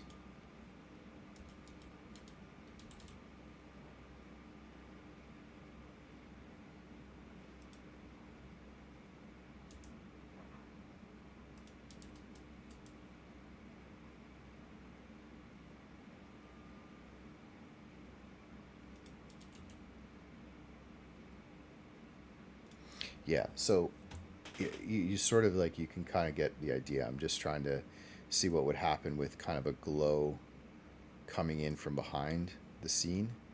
And if I kind of bring it down again to sort of like even a blue color.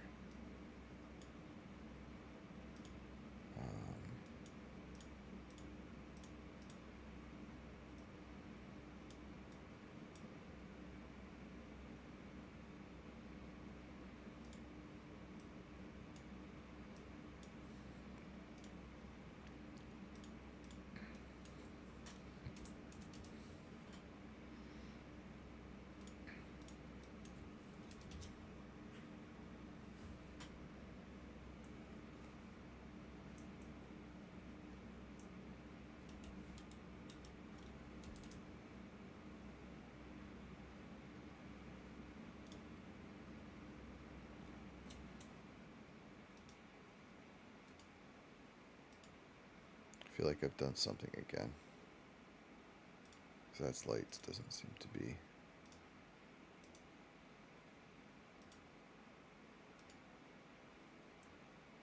Did I duplicate this somehow?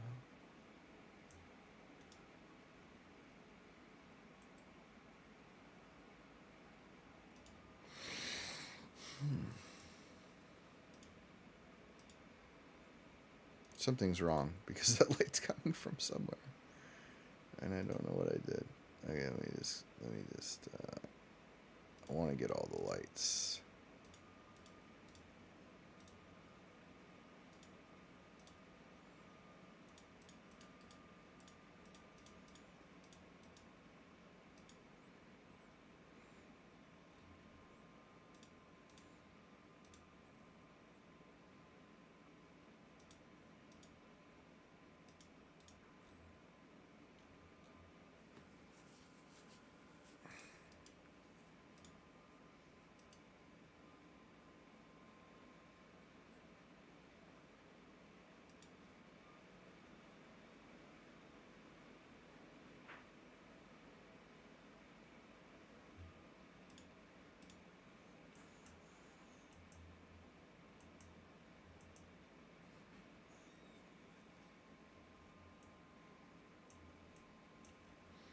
The mystery is, where is that light coming from?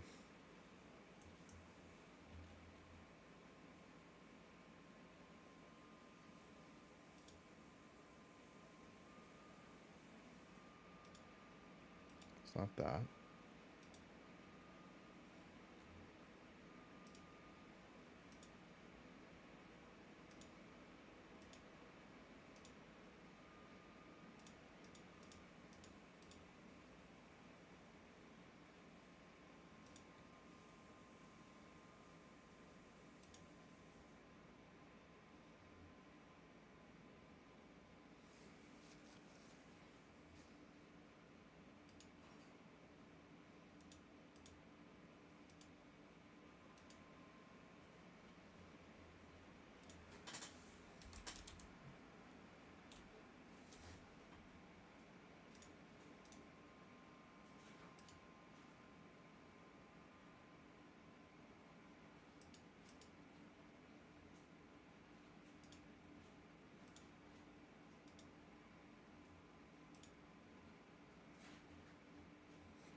Oh,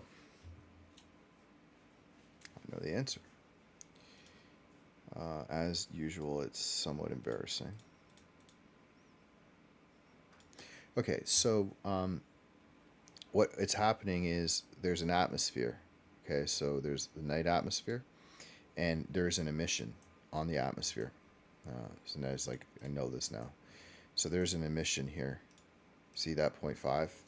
So if I turn that off, it's gone. So that's basically the atmosphere is slightly lit up, and that actually adds a lot of haze to the scene. So it's something that I've used before, but unfortunately in this case that's what was causing the light. So let's just sort of experiment with this quickly. Let's turn back on that area light, which doesn't seem to be doing anything, which is interesting. Okay, so there it is with, it was just too blue, I guess. Okay, it's just interesting to see what that's doing. So it is adding some light in the background, but it's not exactly...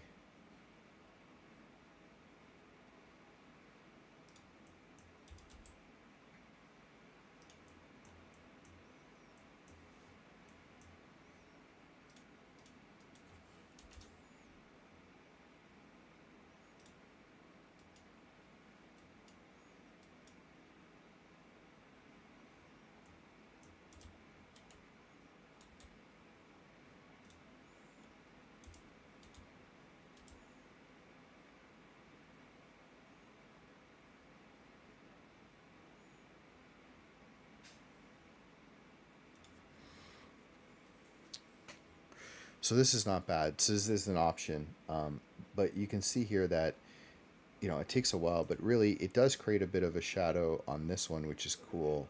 It adds a little bit of lighting into this side of the mountain, but you're not getting anything through on this side. But there's just something there to test, and you can see the longer you wait, the more light comes in because it's calculating every bounce of the light over and over again. And the longer you let this render, usually the brighter, the better the lighting is going to get. So this is kind of cool. But just as just sort of as a comparison, if I turn this off and I go back to this atmosphere, which is this one, and I actually changed that emission back on, like it was this, and maybe, look at it this way, and I bring that down, maybe to 2, you could also change that emission color. Right, so now you've got kind of a bit of a blue glow going on behind the scenes. That's an option. It will really affect, though, any stars or any lighting in this. And now if I turn this on with also the moon, you get kind of like this effect, which I don't think actually makes a lot of sense. So yeah, you get...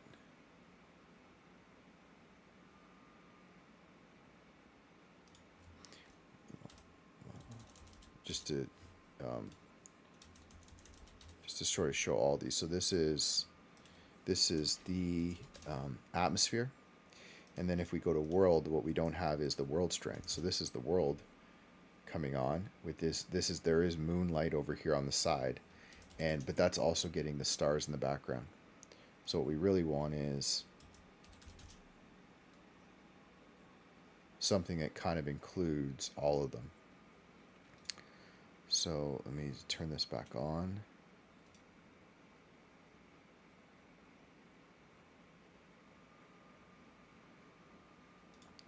This might be cool.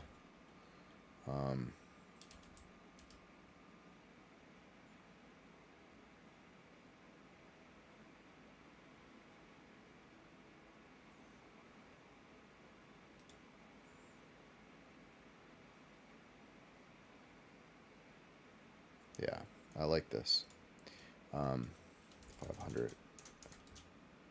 Oh, that's gigawatts. 500.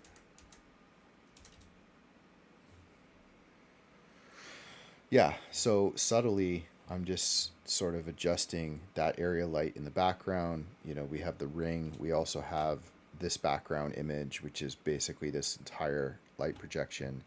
We've got the moon night, which is currently at 1, which, you know, again, we can turn that off or we can put that up. Get too bright here, but I think 1 was pretty good. And then we also have the atmosphere. So the atmosphere is both in density and also anisotropy. So if you go this way, you get more of the fade on this side, but if we go really heavy, we get more of that light happening where the light's coming from on the left. So you can see if I bring this across and I bring it all the way up, you get a little bit more haze over here with the sun. Density can also change. It's going to change the amount. It's hard to see that. And the emission can both change in color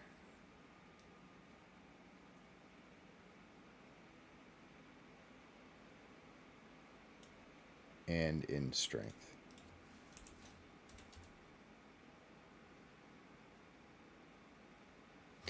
I mean, this is kind of close to something I'm happy with. I think, you know, the details will change forever. But I probably would want to render that out and see how that looks with like a proper large sample, because there's a lot of light bouncing around back here in this atmosphere. Let's do one more thing on this, and then I think we're going to call it for now on this piece. So I would like to thin this out even more, just to sort of see this. We have the brightest, and darkest. So if we go and select none, and we go to the darkest and select, and we go Control A, I want to just get this down to the lowest size I can. So you can see it's almost gone here. So I'm going to bring it up to just where it starts to be visible. See that? It's barely visible.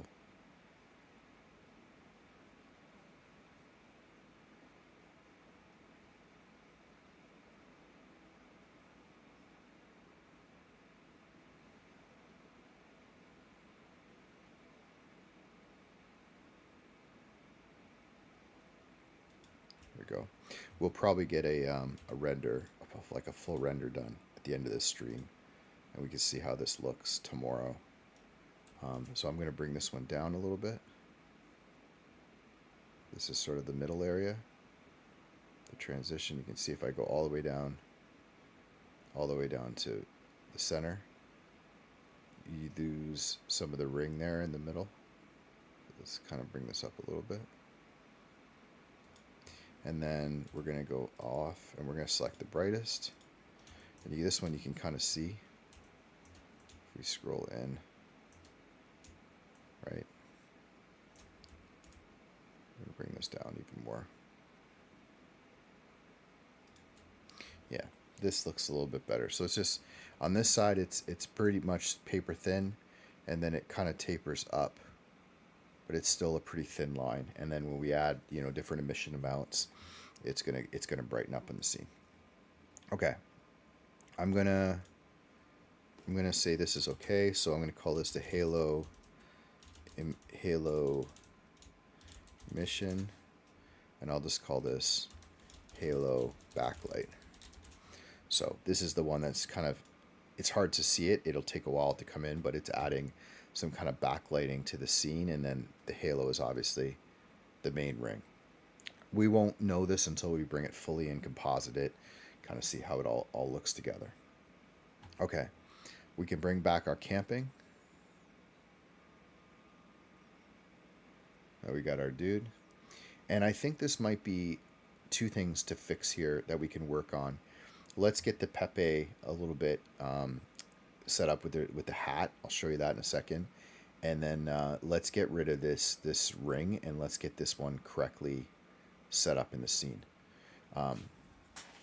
Okay, so we're going to save it. Save it.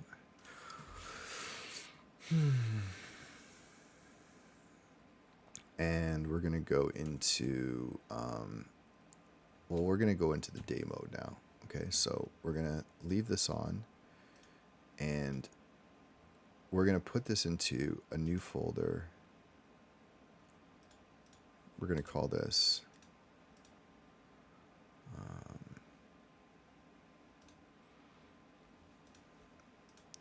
we'll just call this meme night, because these are just like little extras that I'm adding that are only going to be in the night scene. There's not going to be an equivalent version in the day scene. So during the day, you know, or during the night, these are going to be on. And then when we flip over to the day scene, we're going to turn them off. Okay. Let's flip over. Well, actually, before we do that, let's fix the Pepe, because that's a pretty easy fix. So if we look at this here, there's a couple things happening. One is the guy is coming through. So we just need to go into the night scene, and we're going to need to just fix some of these things. So if we go into camping, okay, so if we go into camping, we go into the fisherman, and we look in day, there's a few items we want and a few we don't. So we have a fishing rod, line, we have the mask, we have the Pepe, and then what we're looking for is we're looking for some of these items. So I don't know how well this will work if I try to pull them out individually, but I want to hide certain ones, and I'm just thinking. So let's try it. So, for example, the cigar we know we want, and I think we may have messed it up by moving it. So let's see what happens if we duplicate the cigar, and we bring it down into this folder, and we call this cigar night. Okay, so this is the certain cigar. We don't want the arms. The cigar can go away. We want the hat. So let's duplicate the hat. And we'll bring this down to night. We'll call this hat night. And then we don't want the head, but we want the jacket. So again, we'll duplicate the jacket and bring it down here. We'll call this jacket night. We don't want the eye, we want the pants. So duplicate the pants. Duplicate the pants. Bring this down. We'll call this pants night. I'm not actually sure yet whether it's going to work, but we'll see. We want the shoes. I'll bring this down. I should just test this. Shoes night.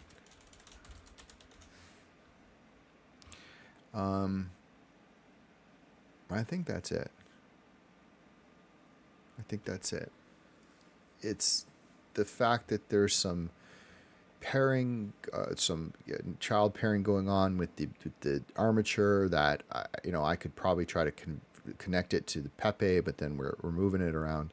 But I'm just going to see if this works. So if I turn off the fisherman in the day, 8-man TV, I'm a little focused right now, so I'm probably don't look happy. It's also 7:30 in the morning. I've been streaming since 5 a.m. So I am very happy right now in my life and what's going on, but I might not look super happy when it comes to this stream.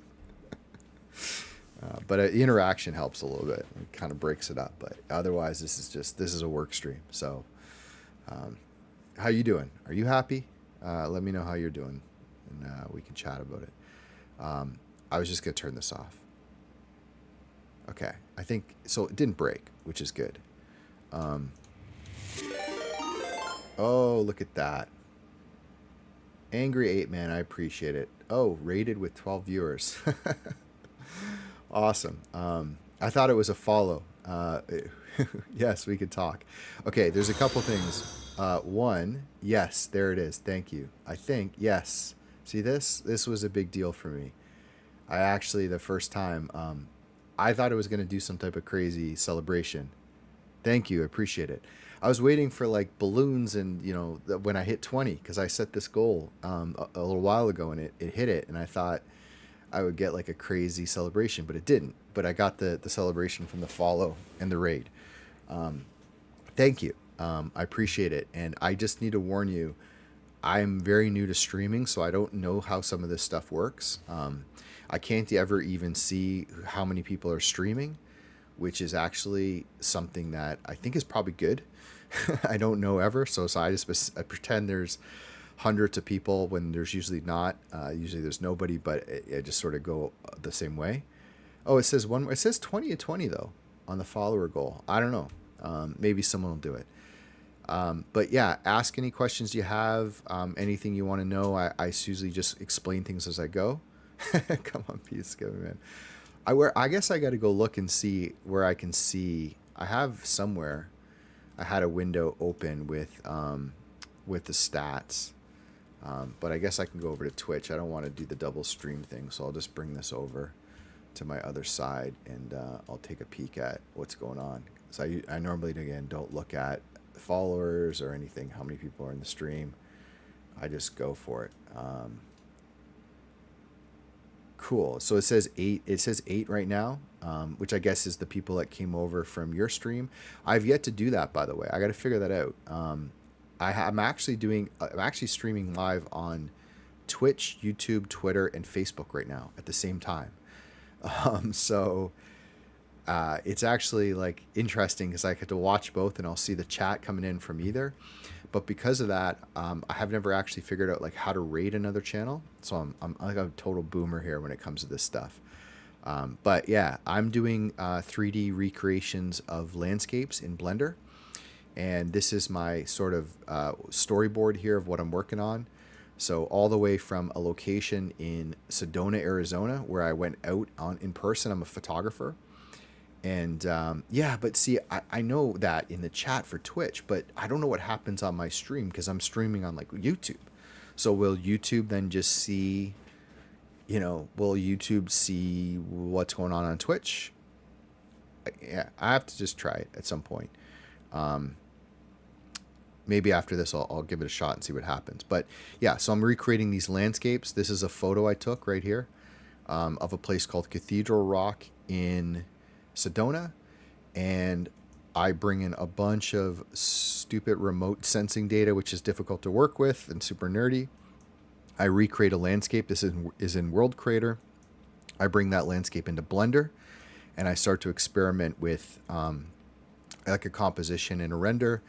This is the final result. So this is currently for sale as an NFT in Web3. It's this render of Cathedral in Sedona. And then now I'm currently working on a concept, which is going to be kind of an animation.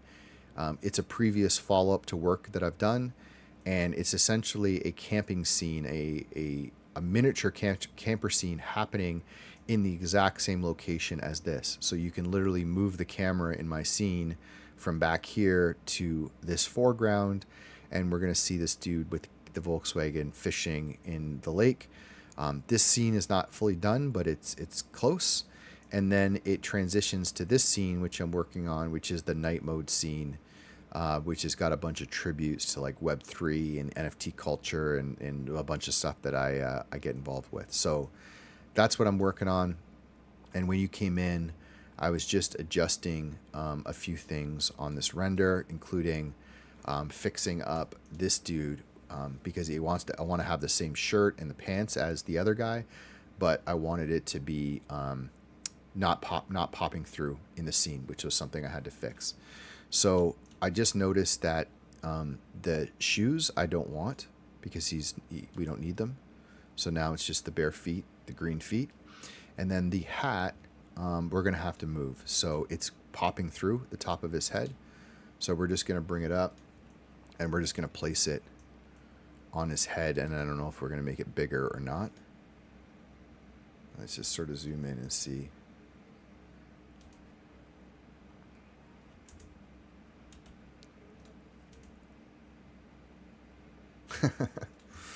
Yeah, I just have to decide whether I want it like...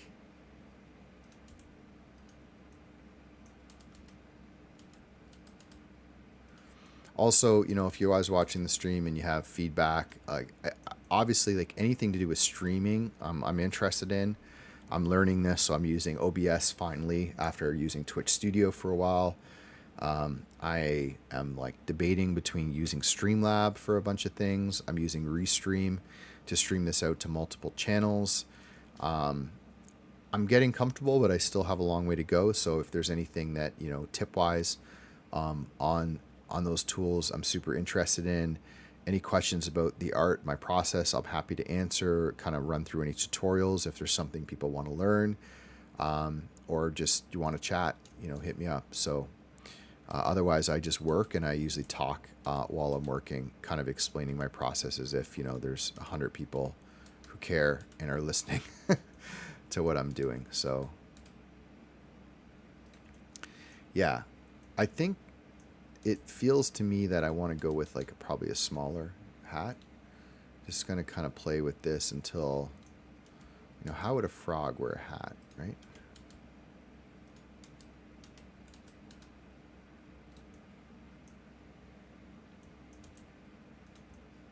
I think you would wear... I'm just going to get rid of the armature just to make this a little easier for me.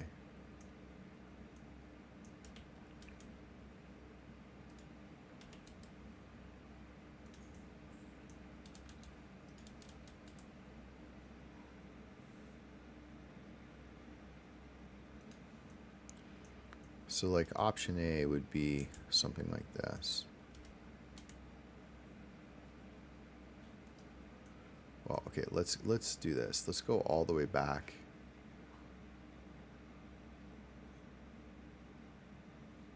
We'll go all the way back to here. And if you're watching the stream, you can chime in on this if you want with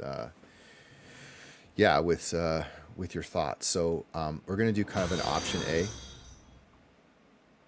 Hey, awesome, Angry Ape, I appreciate it. Thanks for lurking. Thanks for hanging out. And thanks to, who is that? I can't see it on my screen. I'm so bad at having like a proper, let me see if I can find it. No, I don't have it. Whoever just followed, it was something with an E.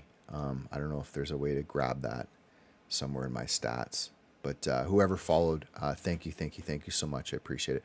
I'll go back and follow everyone that follows. I can't do it during the stream because I don't know how to multitask that way. Yes. What is it? Equestin? Is that how we say it? Either way, thank you. But I'll follow anyway. If you don't stream, that's okay. Maybe one day you'll stream and then I'll get a notification, right? EQ. I like EQ. That's cool. EQ is a cool name. Okay, so the feedback, again, if anyone wants to give it, you don't have to, but I'm just trying to bring this hat in. There's, in the day mode, so this, to show you the kind of context I set this up, if I switch this to the day mode, this is the scene. So this is going to come in. This is our dude. This is our kind of like old man who's fishing. I got to fix his cigar. But you can kind of see it here. So let's just fix this cigar first. So it's back down like this. I don't think we changed the angle. Okay, so this is the dude, right? He's got the hat, chilling up here. He's fishing. Everything looks solid on this dude. Now I want to go to the frog and I want to make it, you know, I want the hat to be set up properly. So this is, I'll take a screenshot of this and I'll just drop it into PureRef. And I'll go back here.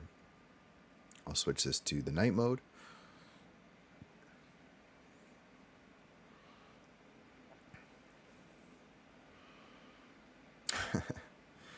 And yeah, like I can turn this on and just get the location of the hat.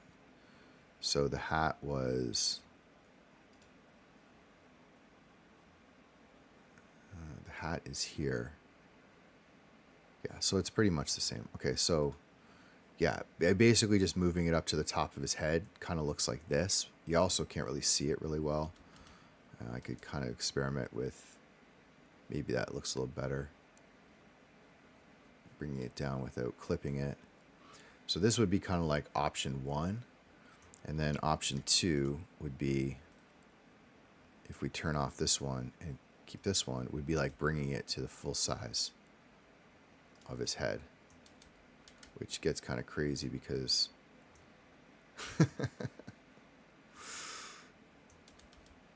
oh man, these things are so funny.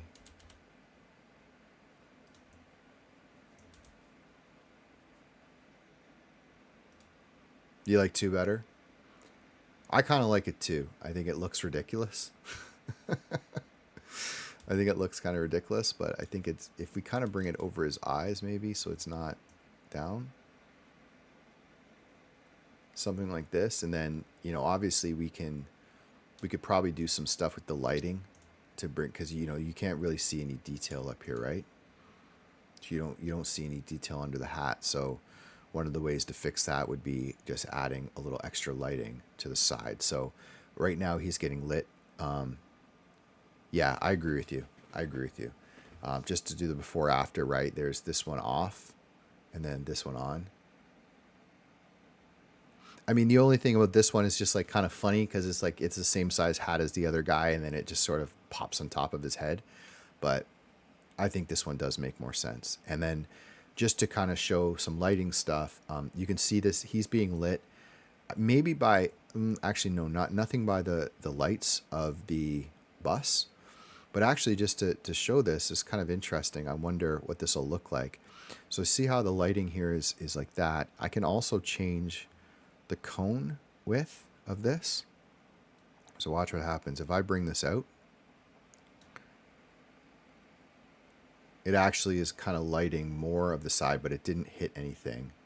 It didn't hit anything with the, yeah, it didn't hit anything with the brim of the hat.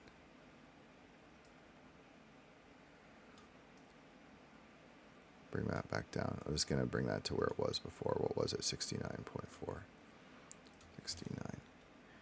Yeah, where do you think you mean like reflect like just a random light off the water off here and hit it back into his face?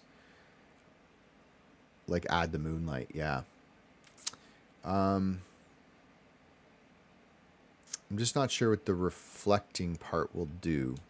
Let me just, I'll add a light and then we can just adjust it together and we can see what it looks like. So I'm just going to send the cursor to here. I'll add a light. I'll add an area light. Bring it over a bit. Yeah, no, it's a great suggestion. I'm gonna simulate it, right? So I'm gonna shoot the light from where it would be coming from the moon. So probably this side right here. So you can actually see the moonlight. The moonlight is, yeah, we'll bring it over here just so we can see it. So the moonlight is shooting this direction, so from the light to the ball, and you can actually bring it all the way. It doesn't matter where you place it in the scene because it's it's just a directional light. It has no placement. It's just like a sun, assumed to be far away. Actually, you can bring it all the way down here. So just to get this light right, this is the moonlight direction. It's coming from here. So when we add our little spotlight, we want that light to be on the same angle as the moon. And ideally it would be even, you know, right at, yeah, basically as long as it's on the same angle. Okay, so let's grab, where did that light go? Was it this one? No.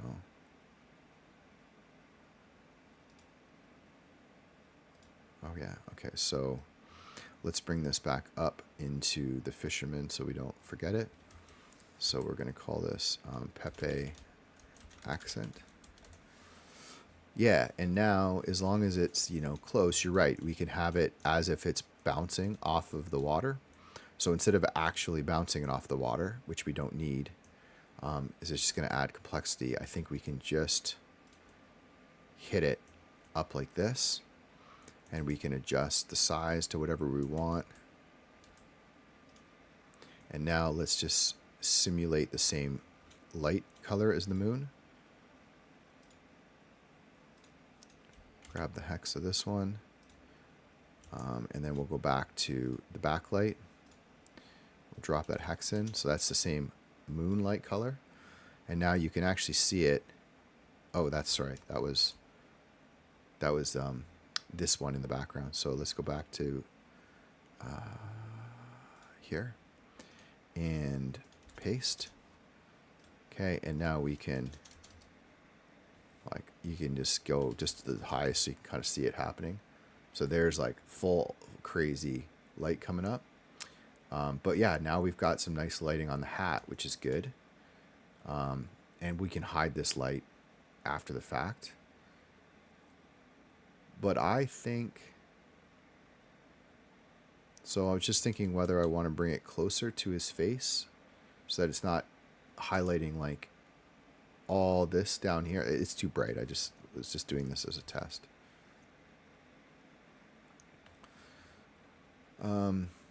You know, do we want as much light probably on his toes? Probably not. So let's just bring this up, and we'll also imagine that light is probably something like this without changing that angle too much from what the moon is.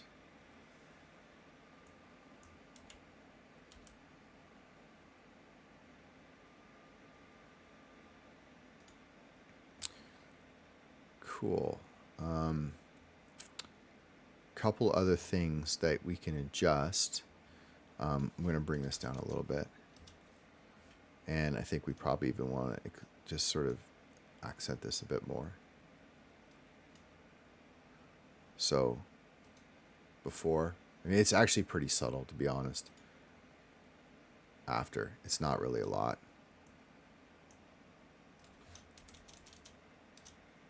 There's actually quite a lot of light coming at him from the moon. Okay, so that's that one. This is his accent light. And he's also getting light from the world, which is going to be like this. So this is just the accent. And this is the moon, which is going to be in here. Really, you know, maybe that this light really just needs to kind of be focused on that hat and maybe like the side of his face. So maybe we go even closer.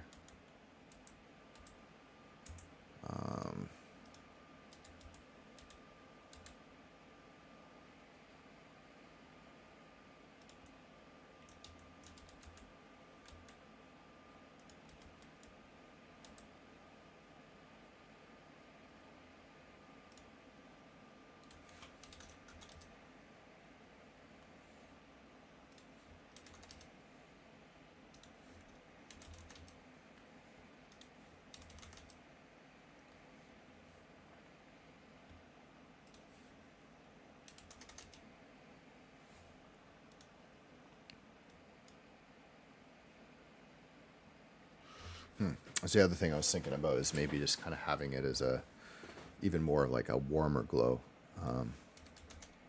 Oops.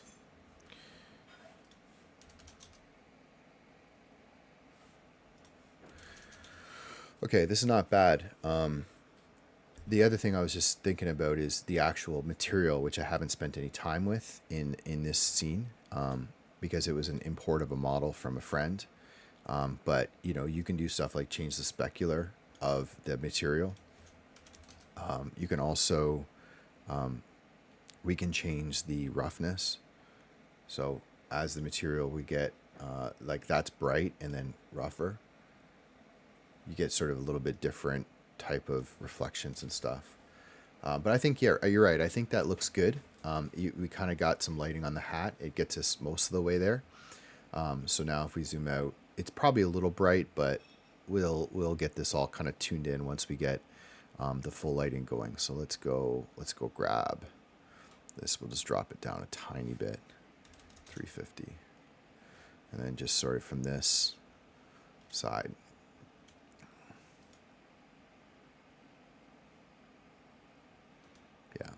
what happens with cycles is that because I've got a lot of atmosphere in this scene and it's sort of all coming together, it really takes a long time. You watch the lights actually get brighter, but it's because it's calculating the bounces off of the atmosphere. So sometimes when you look at it, it looks fine here, and then we might do a render and we're like, whoa, it's way brighter. So it is a little bit deceiving, but I think this is good for now. Okay, let's fix this. Let's fix this crazy string thing that's going on. So let's do a save. Yeah, thanks. Appreciate it. Chime in anytime, and have a good breakfast. And thanks for joining and the follow. I really appreciate it.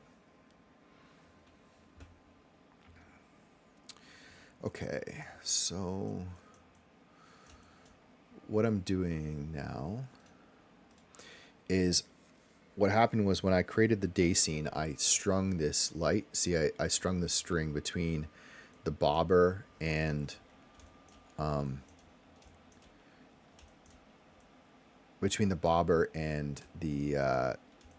fishing line. It actually it's probably pretty well done.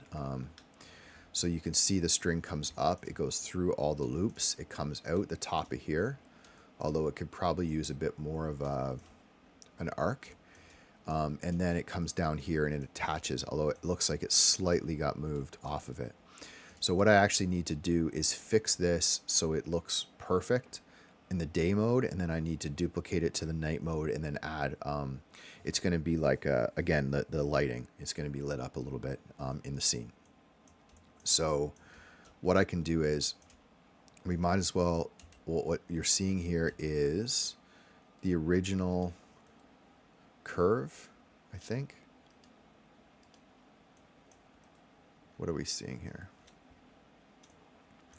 Oh, maybe we're seeing the original curve. Yeah, that's the original curve, which we don't actually want. I don't know where that went. It's this one here is the actual mesh. And this one, I think, yeah, it's slightly off, but it's okay. So what we want to do is we want to hide that other, wherever we put that thing, we want to get rid of that because it's going to drive us nuts. It's not there. It's just a curve, so it's probably, oh, maybe I have a filter on. Yeah, there it is. Okay, so it's this guy. So we're going to hide it. It should be, almost should delete it, but yeah. Okay, so this is the one we're working with. This is the string. And the only thing we got to do now is just fix the bottom part. So if you look at the string and you grab, down here, let's go to tools.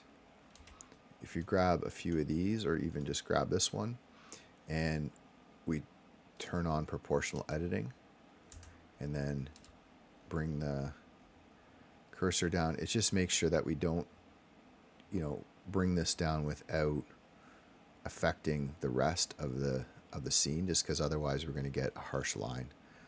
So now we got to double check this to see where it is. It's not bad. We just need to bring it a little in. Make sure that it's not doing anything crazy.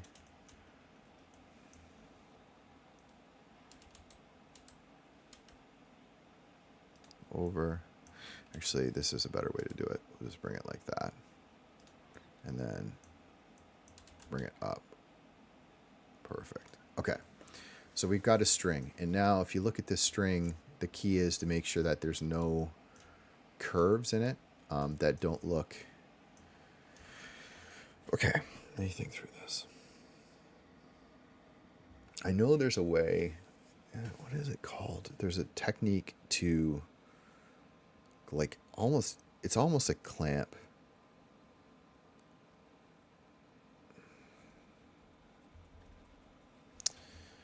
I honestly don't know. I could go look it up, but the other way to do this is what you want is, we're going to smooth this, but we don't want these two probably at the bottom to be affected. and maybe even this one, because we just don't want this to come off the original point. And then if we go up here, we also don't want any of these to be affected, because these ones are properly in the fishing line already. But everything else is fair game. And then what we want to do is, there's a command, I think it's Shift S. Is it Shift S? Smooth. I think it might be smooth vertices, Control V. No, that's not right. Maybe it is Control V. I don't think it is.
I'm missing something here. I don't quite know what it is. I've done this 100 times. I remember the shortcut, or if I'm something slightly different about the move. But there should be an option here to just to smooth these.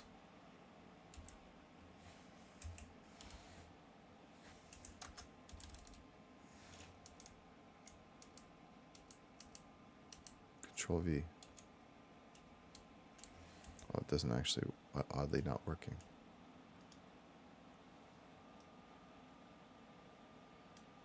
This is not what I want.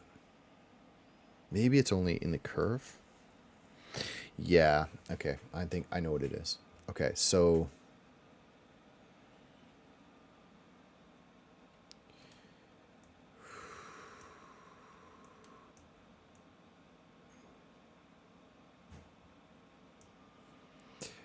basically, if I'm in this, if this is actually a curve, you can smooth it. I think it is Shift S, and it will just smooth out the curve.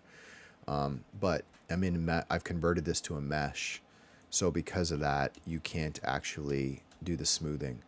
I'm just thinking about whether I want to bring it back to a curve and smooth it. It's not actually that bad. I'm looking at it and just seeing if there's any spots. What I'm looking for is, if you see this line here, again, this is going to be really hard to see on the screen, and it's going to take a lot of render passes for it to be visible. But you can kind of see that this is coming out here, doing a nice little loop, and then coming down into here, which is fine. It's probably a little thick here, so we can fix that. But basically the idea is that you can kind of see the string in this version. In the night version, we're going to use that same string. See, once it's smoothed it out, it's not bad, but it's a little bit big down here. It's going to become a little bit more apparent because it's going to have like a bit of an emission. So what I think this is okay. What I'm going to do is just select. No, I don't want to do that. I want to select the. So this is actually the fishing line. Okay. And it's actually going to be fishing line day. And this is actually going to be fishing rod day, because we're going to have to duplicate this and bring it over to the night scene, because the fishing rod may change actually. The position's got to stay the same, so it's a nice switch, but the actual fishing rod may become slightly different. Okay, so we have the skin modifier, which we know that if we go back down here and take a look at this, it's very small. But if we do Control A, no, Shift A, no, edit mode, all, Control A, we can change the actual width of this line. You can see it down there. So we want to really bring it down to almost nothing. And now if we look over here, what we're doing is we're looking at how big that, yeah.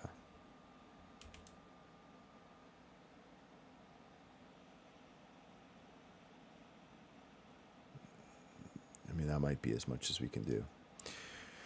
Okay, I think this is going to be fine. And now what I want to do is we have the fishing rod and the fishing line, and we want to duplicate it. We want to bring it down to the night. And just to check it,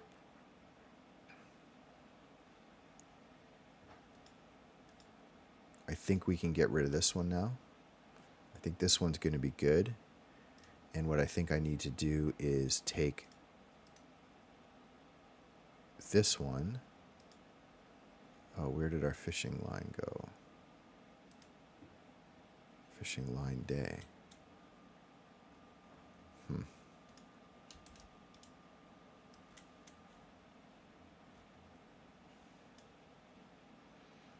Okay.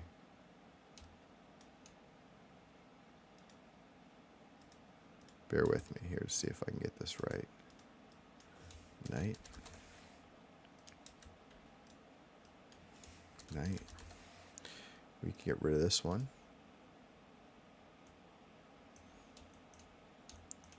No, we screwed it up. See? Oh, it's so annoying. I feel like we screwed up the day one now.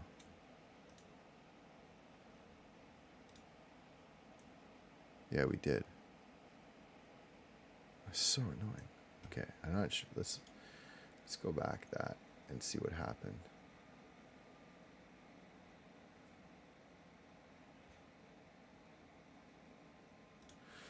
Okay.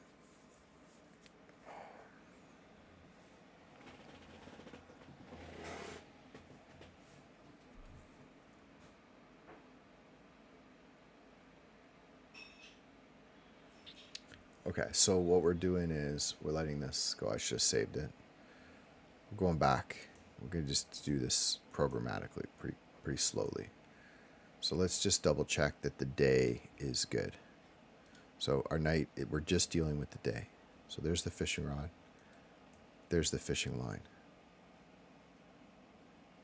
Super hard to see, but it's there. All right, so there's our fishing line. It comes out of the fishing rod, and it goes in to the bobber. The curve, we're going to just get rid of because it's confusing. We can bring it back from a previous version if we need it. But now we've got just a single line.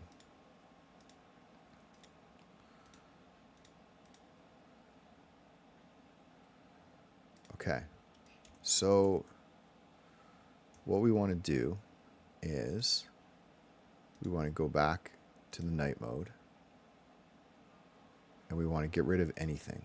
Fishing rod, the curve, this curve, this curve. So now we're all back to just having the day stuff. So what I want to do is I want to duplicate this and this together. So I want to probably just duplicate it like this. Okay, so now I've got both. And I think I just want to move it to this scene.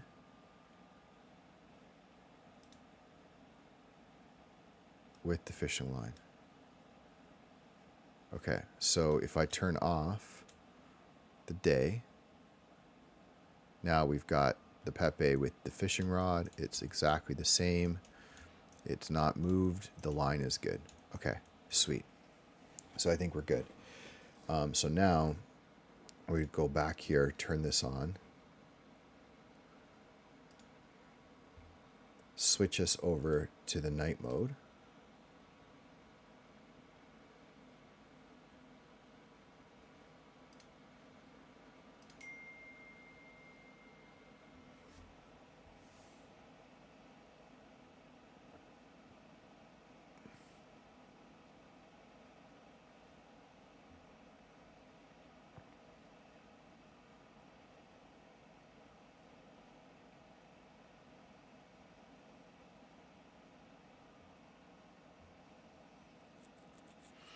Okay, so back in the night mode, we should have now the night guy, and we should have the fishing rod, which we want to change to fishing rod night.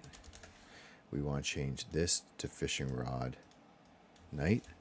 And just to be sure, we want to make sure that these are not going to use, like we'll make sure we don't use the same object. We want to make sure with the fishing line in particular that we're going to use its own material. The mesh doesn't have to change probably, but we're going to change the material. So we're going to duplicate this and we're going to call this fishing line night. Add a material at the beginning. Okay. So now if we scroll out, we don't see really the fishing line, but this is where now for just the fishing line at night, we can go to our emission and we can decide what we want to do with it. So there we go. We've got a fishing line. Now there's a couple interesting parts of this, which, you know, these will sort of get tuned as we go. But one is, what color do we want that fishing line? You know, do we want that to be, like, we can do a bunch of cool stuff with this. Like we could have this to be like dotted, you know, so it's like a dash. We can have this to be, you know, any single color. We could have this to be a rainbow. We could, you know, we can do whatever. I personally am a little bit, don't love the crossover of this between the background Reuben Wu halo, but it's the fishing rod, so I think it's not really avoidable. And I think there's just a lot of light coming off the fishing rod right now. Oh, it's the string. That's what it is. So it's the string coming out of the fishing rod. But you know, I think if we bring the emission down,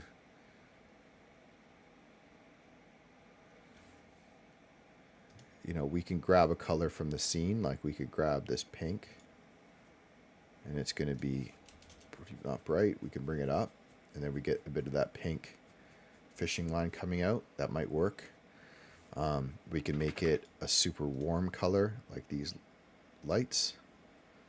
And then we get into kind of like something warm like this. We could also do, you know, let's try this for fun.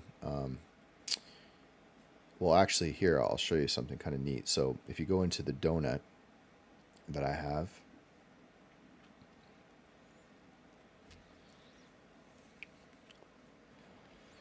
so if we go in the donut, we'll go in the night donut, and we actually go to these sprinkles.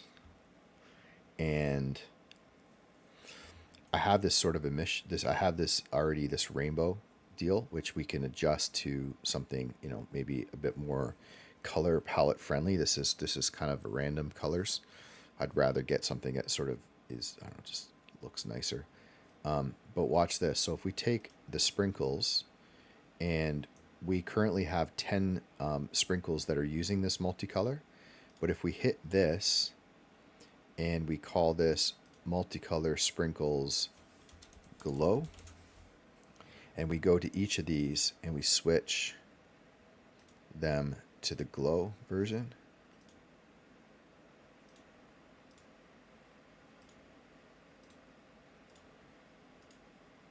and then instead of the color, we drop the color ramp into the emission and get rid of this normal, and we actually go look at the donut now.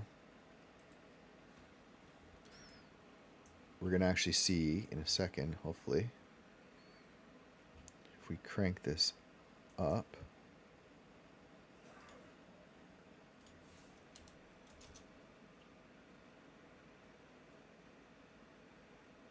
I think it's working.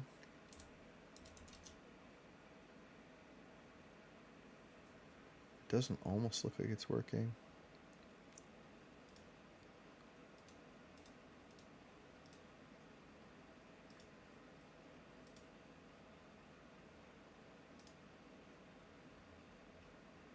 Oh, okay.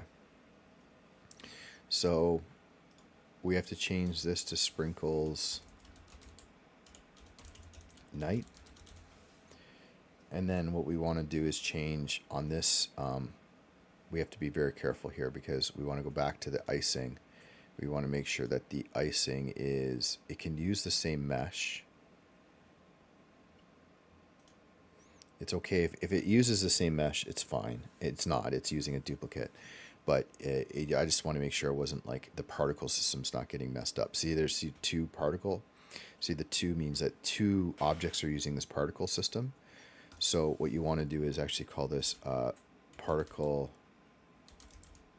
you know, I'm getting in this habit from Unreal Engine, like particle system sprinkles.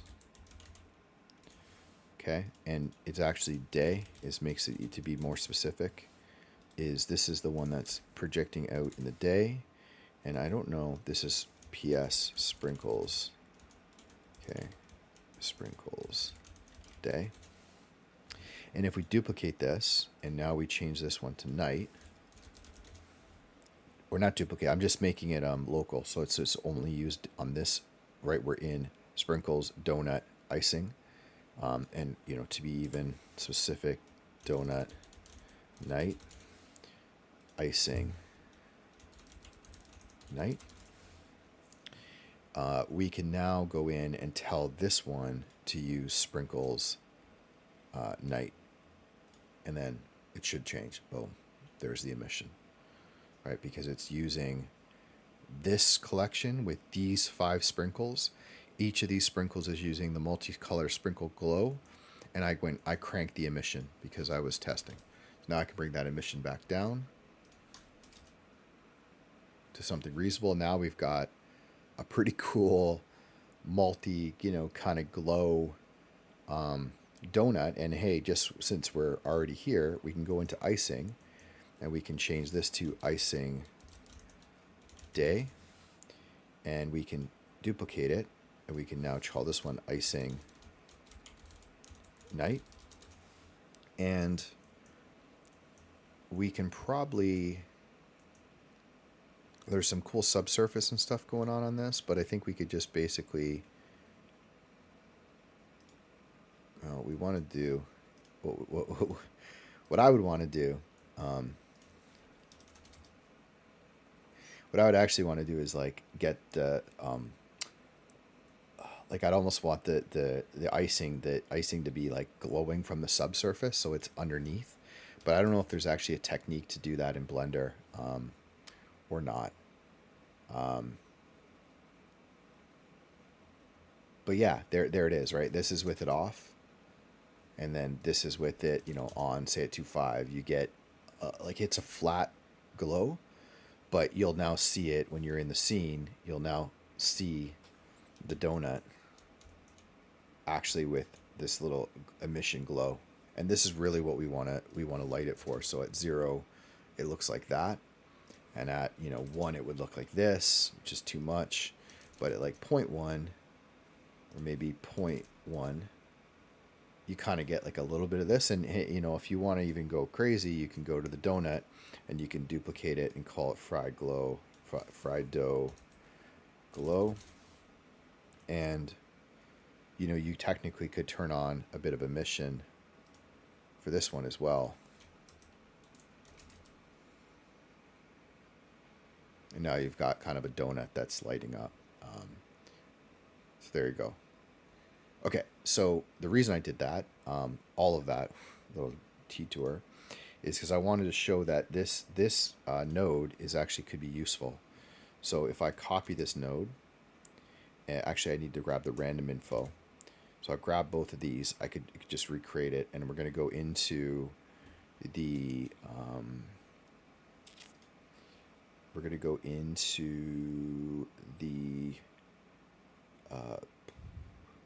fishing line. So we're going to go into the fisherman. We're going to go into the fishing line, and we're going to paste this in. And actually, we lost the random, but it's I think it's object info. Yeah, object info random. Okay, into here. And we're going to grab the color into the emission. And it's rotating randomly now, but actually what we want is we want to see if we can get this into a gradient. And I got to think about this now. So we're getting a random color out of here every time. Actually, I don't know. This may not work because we're getting a random color every time. But what I want is actually, I just want a gradient. So actually, I think what I want is this. And then what I want to do is bring in a map. And I want to look at, it's going to be really hard to do. I'm probably going to have to go into here and isolate the fishing line. Not on here. I'm going to have to isolate the fishing line on here. Okay. And then I'm going to probably have to change this to texture. That might not do it. Maybe I could just go to a preview. Turn off this. I think this should work. So what I'm trying to do, I don't want an image texture. I just wanted this vector. I think this is going to work. I could be wrong about this.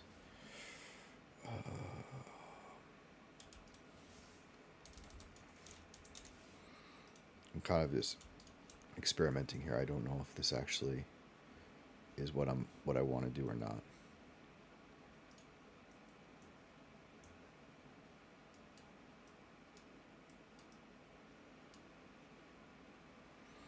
Okay, so the problem is that I'm running into is I'm trying to see if I could kind of string out the rainbow across the entire fishing line. So see how it's red right now? It stays red all the way across. And I was trying to preview this to see if maybe there was a mapping. Does this change? It does. Okay, so this is kind of it. And what if we change the scale? Did we get anything?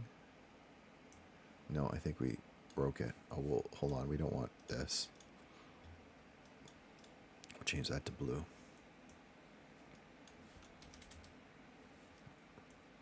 Red.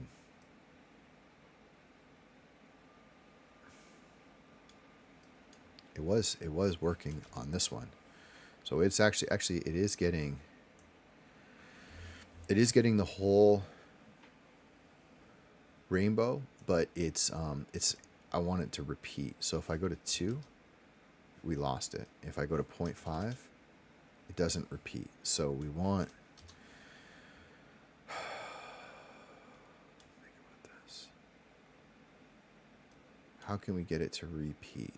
Can we get it to repeat?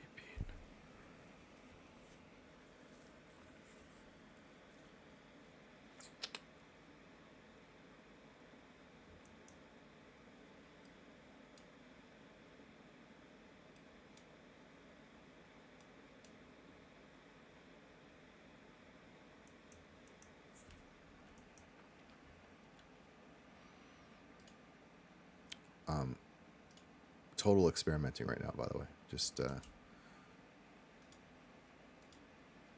I don't actually know the answer, so I'm just seeing if anything works. So what I'm doing now is I'm adding an empty. So a mesh. An empty plane axis. It should be here. I don't know. I hate how that happens. It's going to go in here, and we're going to scale it up until we can actually see it. We're going to add it. Is it going to add to... it may not show because the single unit mode. This might actually crash my machine. I just realized. No, it's doing like a full texture preview. I didn't want to do that.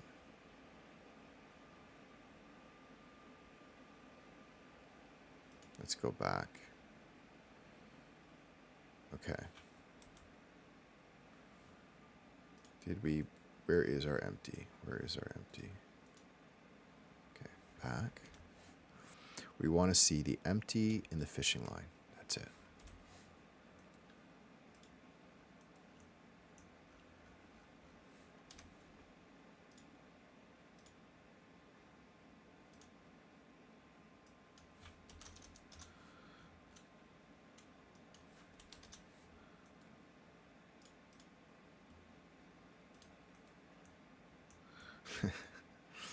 It's so hard to see this.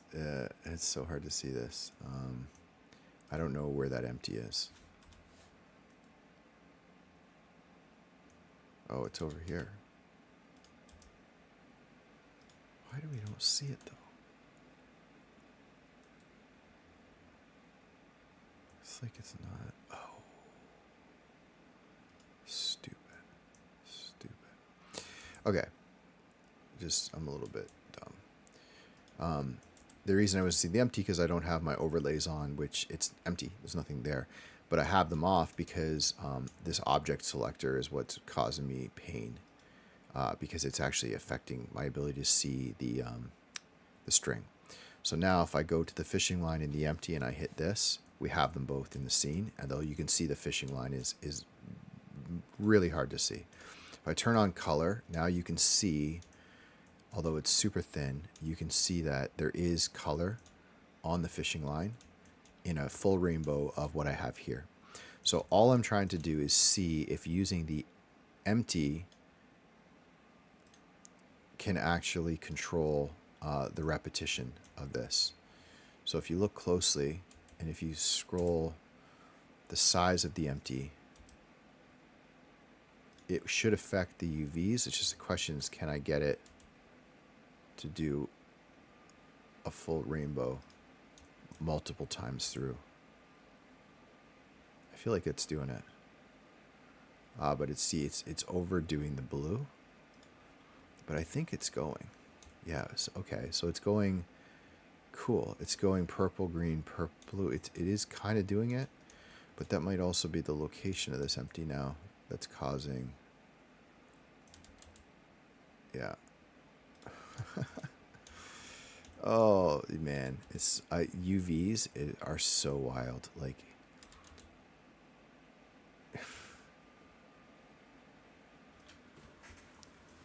so what's happening is it's kind of working. You know, it is, but it's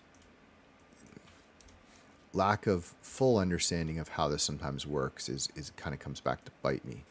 So what we're getting is oh, no wonder this hat is hurting on my head.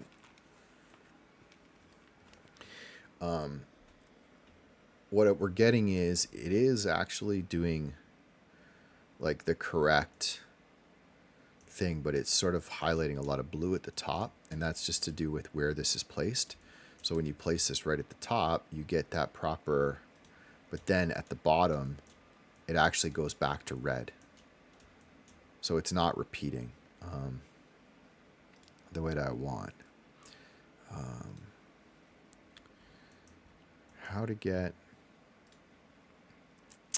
let's see, how to get a repeating rainbow texture color in Blender.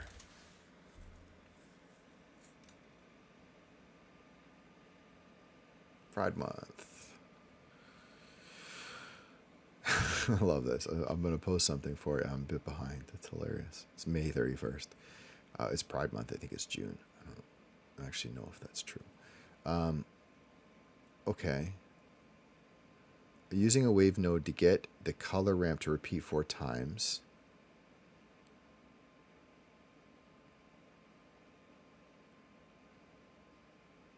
If you scale it by pi, you get exactly 5 waves per each half. Okay, so same color ramp. So weird that it's UV in a wave texture with the scale. Interesting. I'm just going to try this. I don't really actually understand what would be happening here, why the wave texture would be helping, but it seems to work. So let's give it a try. So let's add the wave texture in between here and here. Let's change this to UV. Let's change the scale back. Let's just see what they have. I think this is, they have default 1, 1, nothing, no offset, 1, 0, 0. Detail I think was 0. Detail scale. Okay.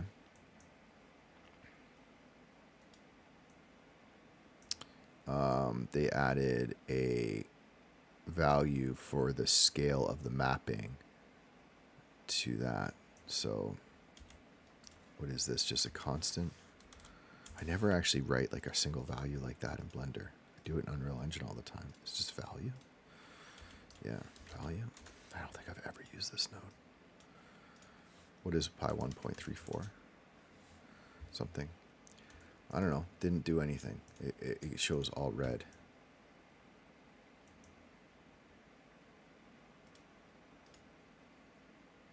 UV value. Scale 1, detail this into the color.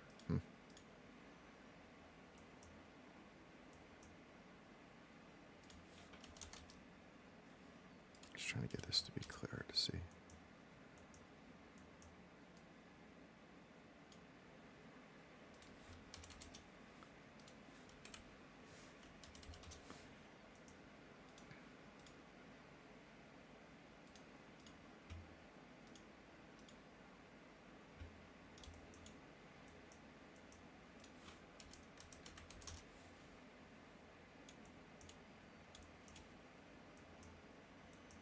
It didn't do it for me.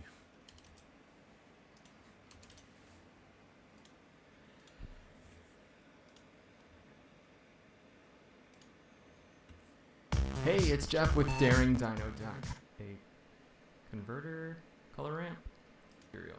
Alright, for the second material, we're going and very different so between these two, and since it's later. That's okay. Random, I know how to do that.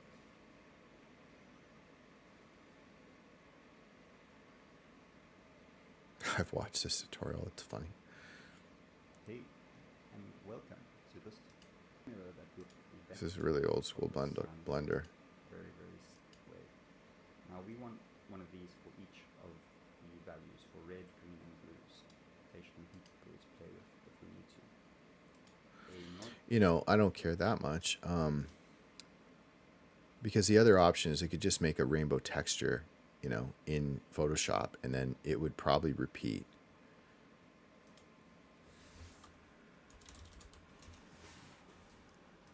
So if I go, I'm not actually sure why this would make sense.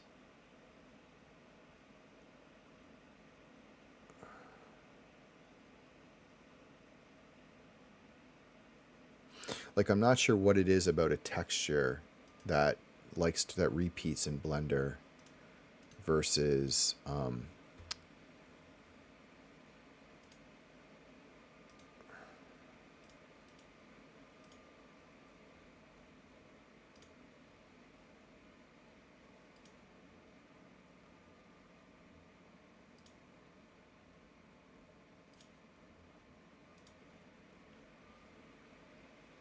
okay.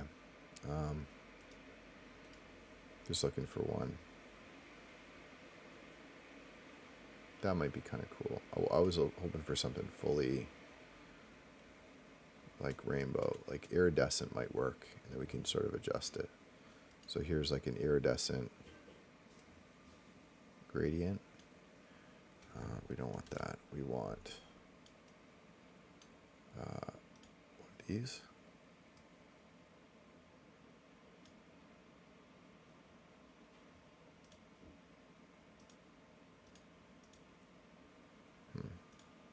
I wish there was just like a crazy, I could obviously do it myself, but okay, I think this might be all right.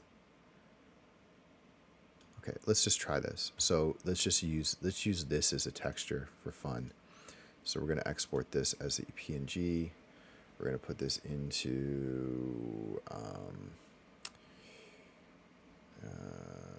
no, I'm in Dropbox. Active projects, Cathedral. We'll go working. Actually, we'll go source. I don't know if I have an actual, well, it's going to go into the, source, new textures. Sorry, I got to see, I don't have my chat up. Yeah, I think we're okay. Hopefully I didn't miss a chat. We're going to call this rainbow. And then what we want to do is just go an image. So we probably want to go off of here. We'll just do this as a separate test. And we'll bring this into emission instead. And hopefully, hopefully actually I didn't screw that up, because ooh, I wonder if I actually, maybe that was working. I just didn't realize it.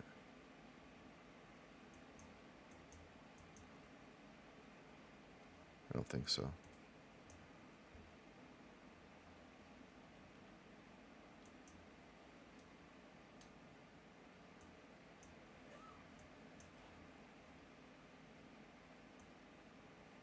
I don't think it's working.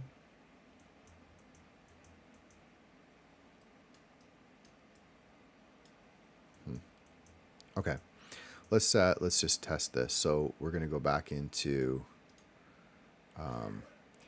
source textures. We're going to grab this rainbow, and then we're going to use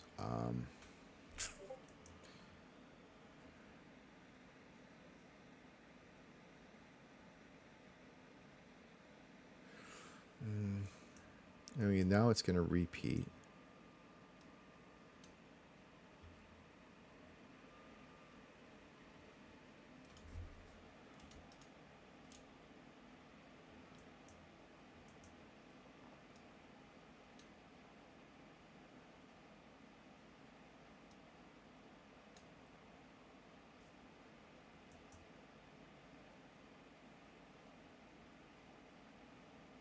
Not really sure what's going on. Oh.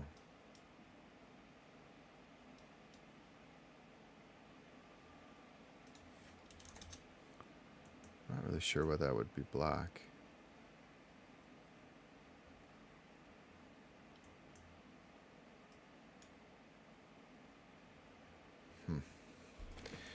Kind of lost my I've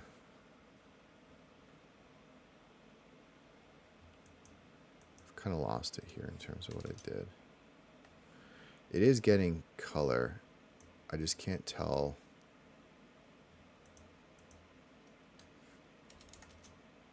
Okay, there it is. All right, this is working. Cool. So now what we have is we do have different color for each part of this. This is just so hard to see. We do have different color for each part of the string. Now, exactly like if I go to 50, will you be able to tell, or will it just be too bright? Hard to know. But there is a rainbow going on here. So I want to go back to this one. Don't think that's now. So this is working. It is getting individual colors for each. But what I would want to do is I would want this to be I don't know gradients that well in Photoshop.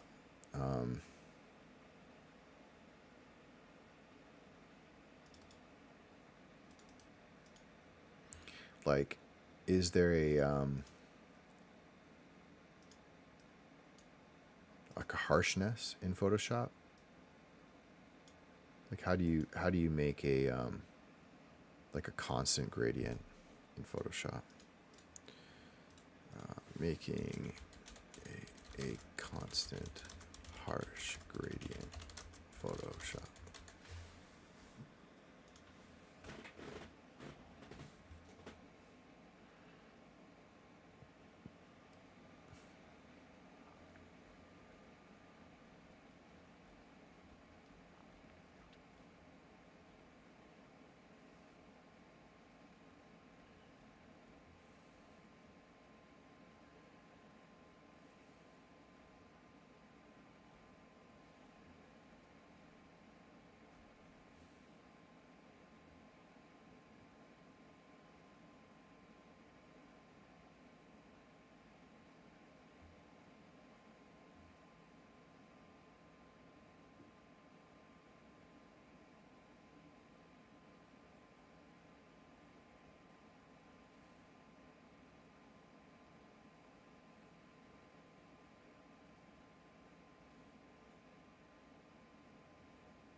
I mean, I don't know.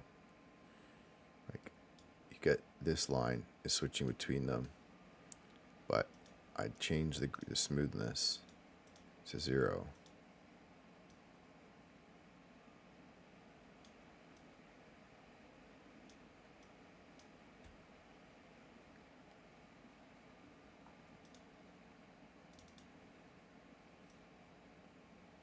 You know, it's funny, like Photoshop did a new gradient. Maybe it's just my lack of understanding of Photoshop, but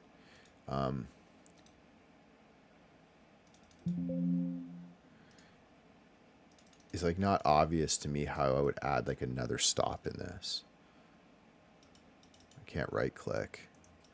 Whereas like I'm so used to the gradients in Blender where like this is a constant. Watch this, switch it to cardinal, linear, B-spline. You get all sorts of you get all sorts of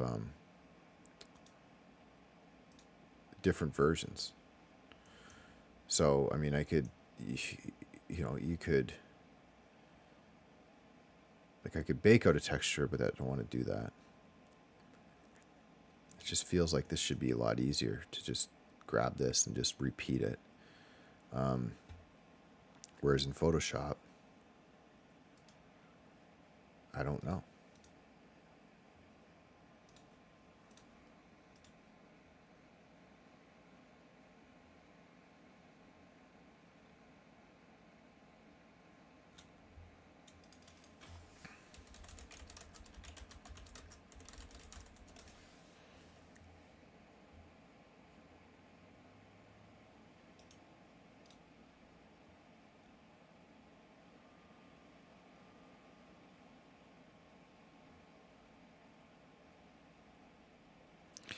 I mean, I guess in Photoshop, like I'm guessing you wouldn't want to do what I'm doing.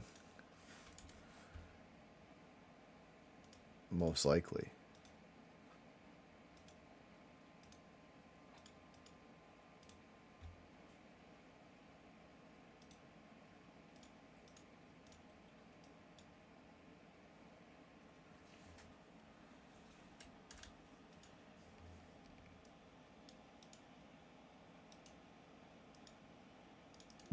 But again, like, how do you add? I'm sure this is obvious. No.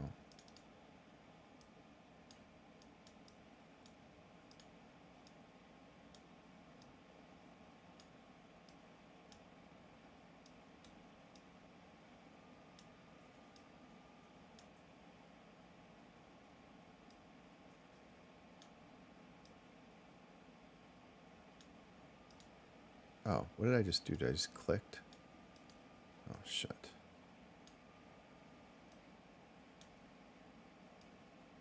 I guess I'm doing it here. It's a little annoying.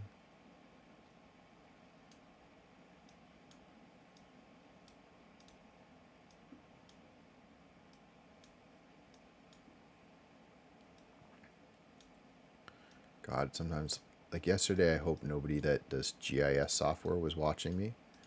And today I'm hoping that nobody that does Photoshop is watching me. Because literally, you probably like lose your mind.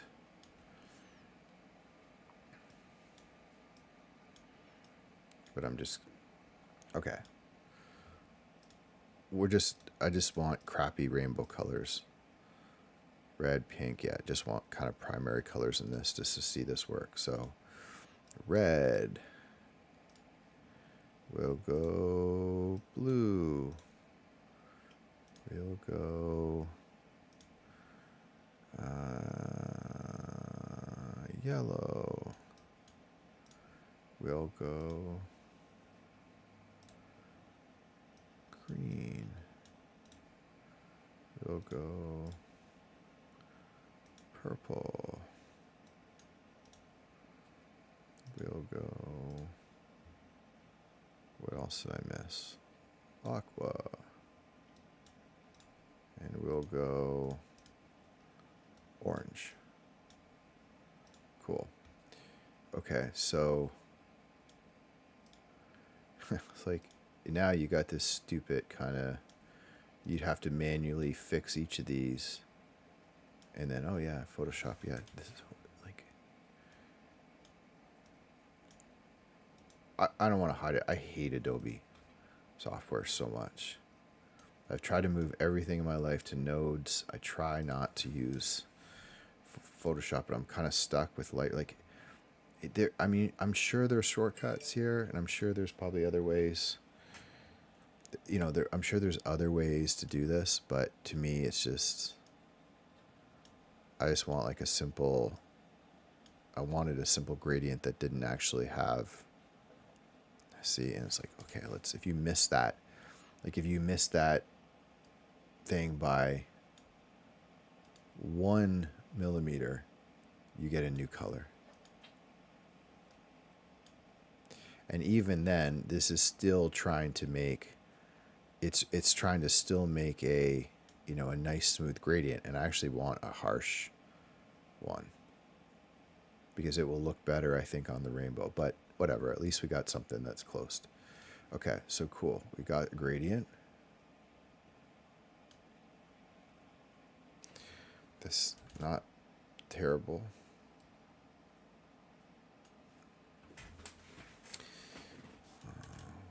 Why is there so much green in the middle?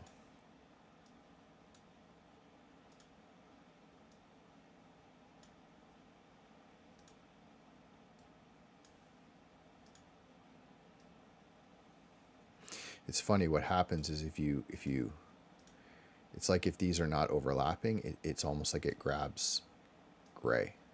You can see that transition doesn't, anyway, whatever. Let's not screw around with this too much.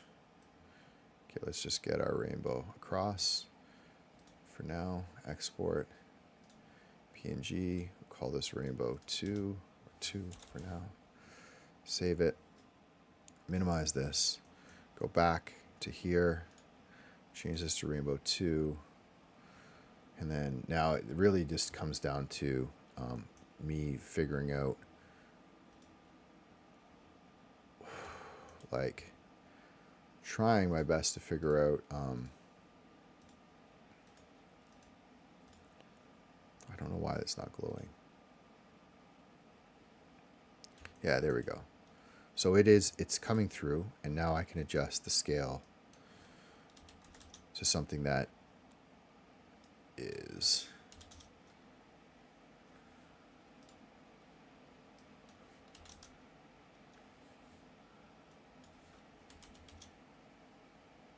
like you can see it. So if you're looking at the scene from here, you want to be able to see the actual rainbow color come through, and that's it. I think that's good enough for now. Well, I can obviously dial that in, but it's going to come down to like emission strength, because if I go too bright, that's not too bad actually. Yeah, so that's, if you go like super bright, it's just everything's going to go to white.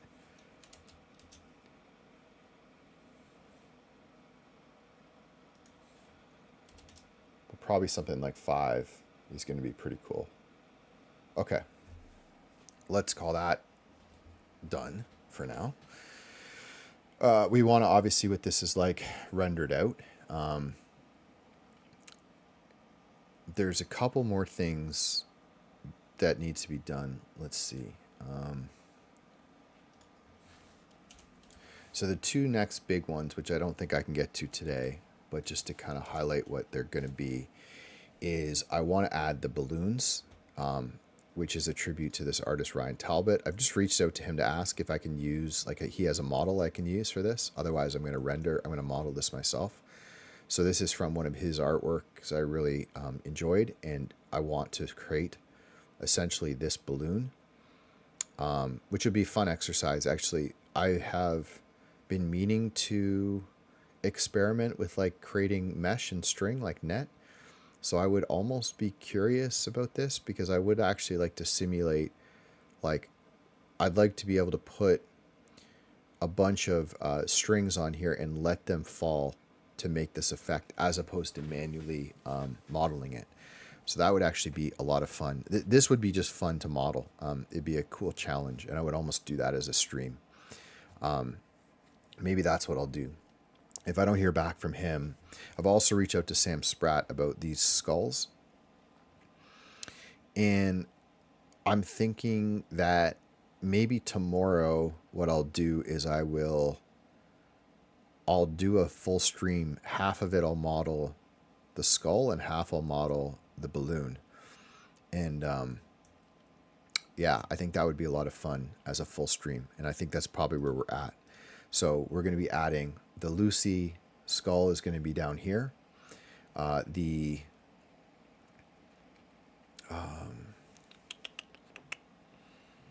balloons are obviously replacing these balloons. And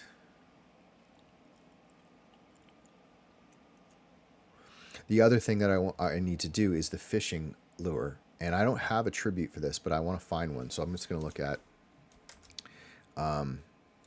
find tribute for the lure. So what I'm kind of thinking about is what would make, like, I have kind of an idea. I want this cyberpunk kind of glowing glass lure, but it would be cool if I could find a reference for another artist that has done something similar that I could kind of tribute for this thing. So let's do a little. We can do this right now. Kind of be fun. So this is the meme collection. So these are all the artists that have made meme cards. So it'd be cool to use one of these. So what we're looking for is anything that kind of has this vibe, this like cyberpunk, plasticky glass, metal glow. Anything like that would be cool to use. So I'm just going to kind of flip through the meme cards and see if like anything pops off the phase, because some of these are, oh, interesting. No video is supported. That's an interesting bug. I'm going to screenshot that. I don't know if that's a Windows thing. I'm going to send that to the team if that's actually an issue. Faces of Freedom, Dark GM. The Encounter, it's got a bit of those vibes, but it's not a video. Freedom transacts a video, but it's different. No.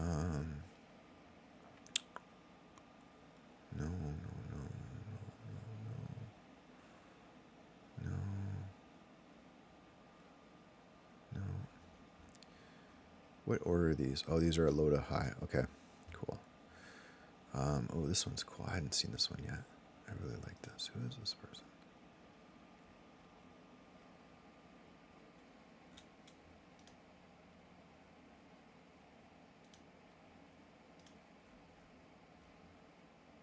Marcel de. Oh no, cool. I really like that. I've never seen this artist before. I like it. I'm digging that. Doesn't fit with this, but super cool. This is Eric Pare and Kim Henry. Super cool. I don't see anything that's popping off that would make sense for this. Other I really like. Maybe I will incorporate them somewhere in this scene. They could be doing like a little light painting back here somewhere. There's some of my favorite artists. No.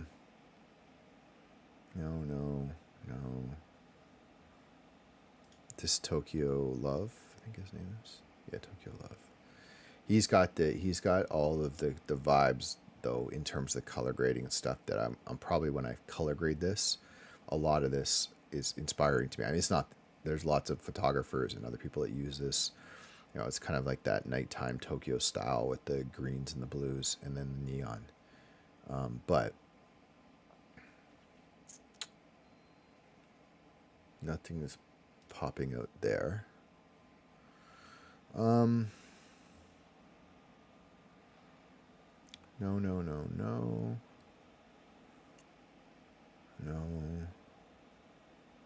There's Reuben, one of the early meme cards.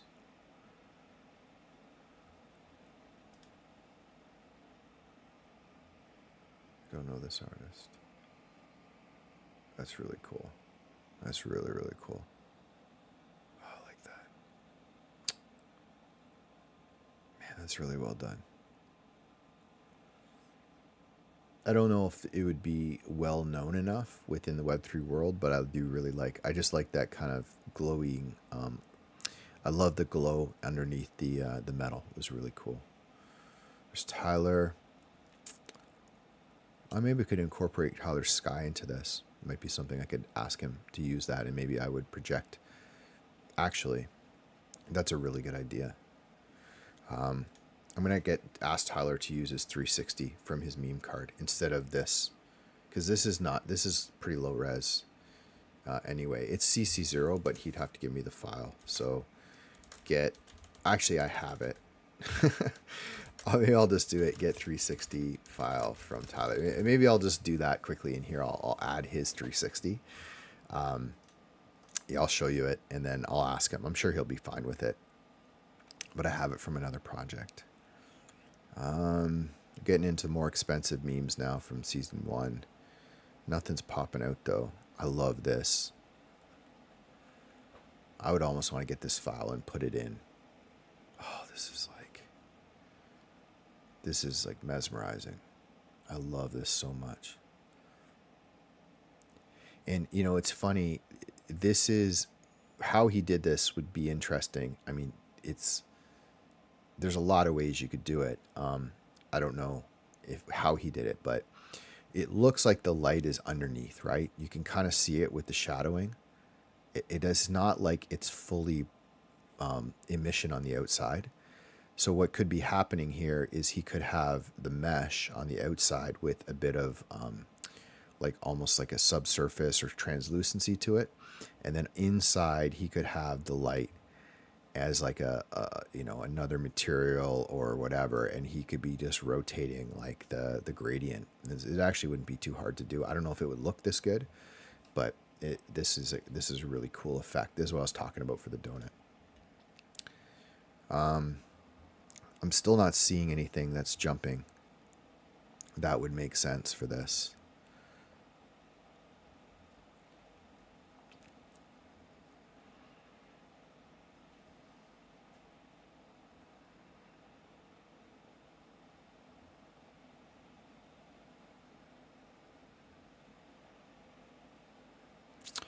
There's my meme card.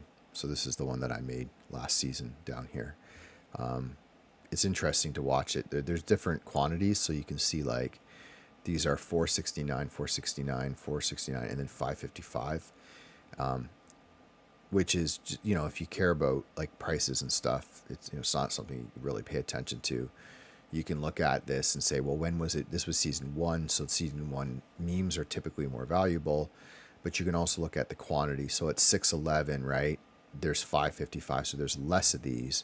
So you would assume that the price would be higher than this. So if you're just looking at price, you'd probably say, yeah, that's about the same value, because there's less and the price of this one. Then you get into these where the quantity goes much lower, so 469 here.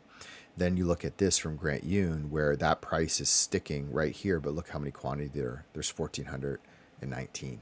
So that's actually, you know, per price per edition, if you wanted to look at it that way, would be very, very high, obviously, for this one, like 3 times. It'd be, you know, basically 0.6. Just going through, scrolling down, there's Isla's. I'm going to use this in something in the future. Maybe someone else followed when I wasn't paying attention, which I'm sorry, but I appreciate it. I don't know if at this point anyone would be still listening. I don't know why yeah, didn't have my chat open, my bad. I was watching the Twitch stream. But yeah, thank you to whoever followed. If you're still watching, appreciate it a lot. Hit that goal, which is super cool. No, nothing here.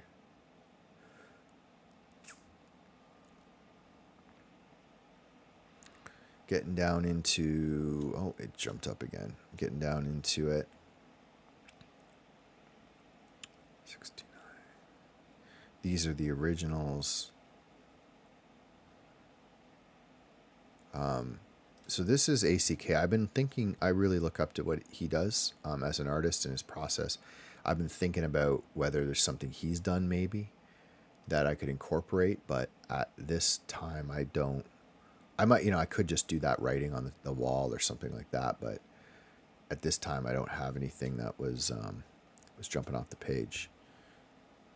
And then this looks like the latest one that's minting today. It must just be, or probably today, just showing up. But yeah, okay, so nothing's coming up. Okay, this is really cool. I'm curious who this is. I like it. Philip Hotus. Super cool. That's a render. I like that one.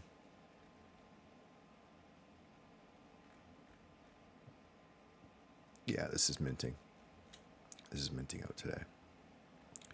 Okay, so nothing. Nothing is like jumping off the page here in terms of something that would make sense. I was just going to do a little browse through ACK stuff to see if anything is popping. I don't feel like he's done anything like this. He does all sorts of different, all sorts of different styles, but yeah, I don't think.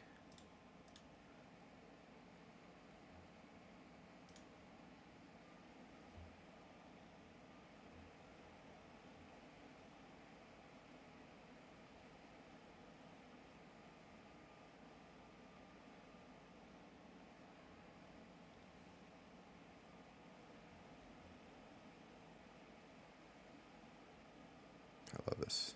Super cool. Yeah, there's nothing here that's that makes sense for what I'm doing, I don't think. Maybe something else. Maybe I'll sort of come across something that I'm like, yeah, this would be cool.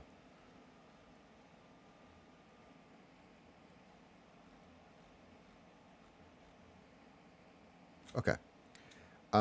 Let's do Tyler's. Tyler's a good friend, and I would be cool to pay tribute to him in this. I'll show you this before we close off the stream at 10 minutes. So here's kind of a fun little walkthrough. So this is the HDRI I'm using, and you can see it's not particularly high resolution. It's got some cool sky effects, obviously, and it's got, this is the lighting source right here, which is where the moon is also coming from. So the scene is getting lit by this plus the moon, and they're kind of lined up to go. So what I want to do is just see what would look like if I brought in Tyler's 360, and I know I have it somewhere because I was working on something for him or helping him with something. I think it's this one right here.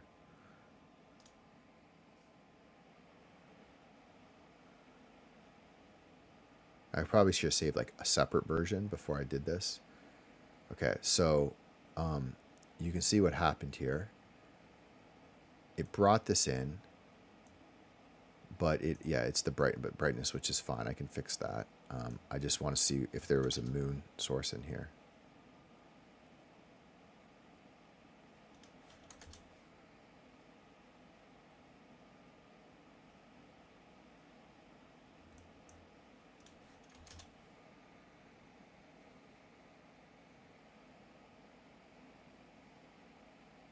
I like it. I definitely like it. I think that the moon, we could use this. I don't think I want it. I'm going to use this OM in the background, although it's in the render, so we can kind of use it if we want. But what we're going to do is we're going to save this right now as 3.6B, and this is with Ty 360. Okay, so if I go back on this, I can go back to the 3A, well, 3 without the B version, and get it right. But now I can do is I can adjust. So if I bring back the scene, this is the composition. Oh, interesting. I guess it didn't update. Or I just rotated it. Yeah, so it's in the background here, which we don't want it. What I think I wanted is on this side where the light was before. I think I went the wrong way. It's probably like minus 60. So now I'm just kind of looking. Yeah, so this is probably it. Something like this. And then you're going to use, if we can get the Milky Way over top of, you know, if we can get the Milky Way over top of the,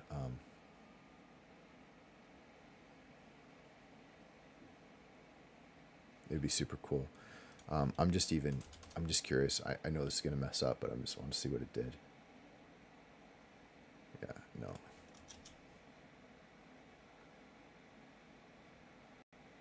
Definitely a cool perspective thing you could do there. I just wanted to see if I gave this a bit of a tilt.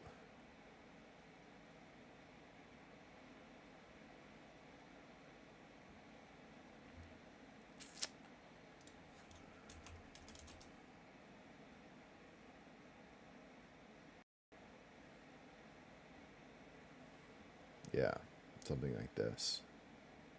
This just looks good to me with, you know, with the way that sky is, and if I think I probably move it a little further.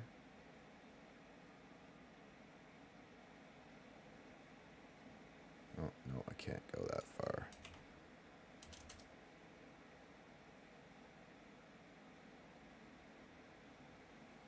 I'm also realizing that, is it cutting? Is it bringing? Yeah, I think it is. So I can't do that.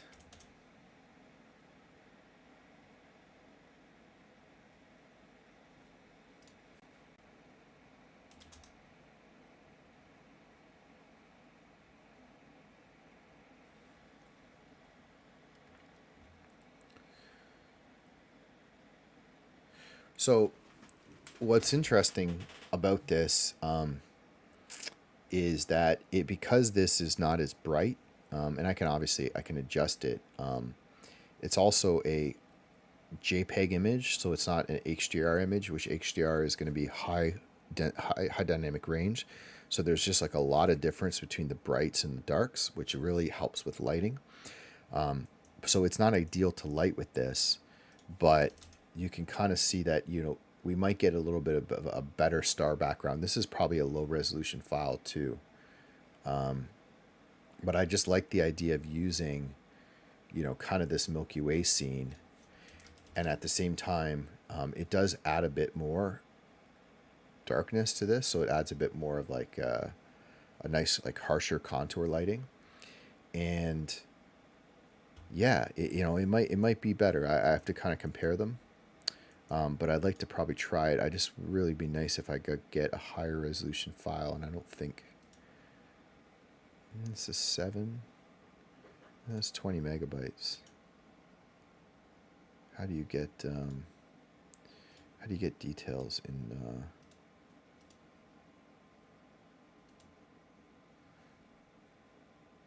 I can get it in.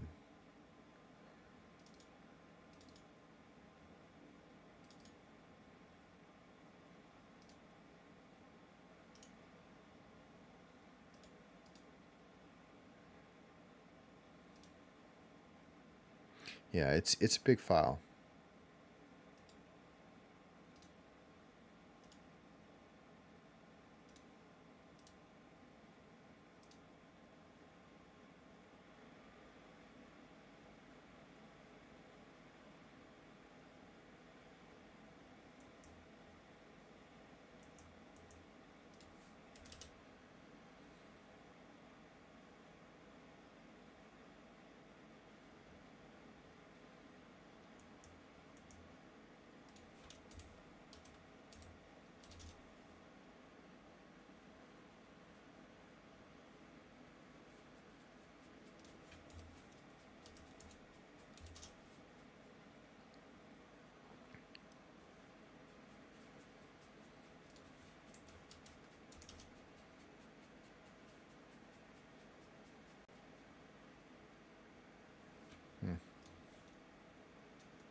I don't know. I'll just go back. I just wanted to see what it would do if it interpreted it as like a linear.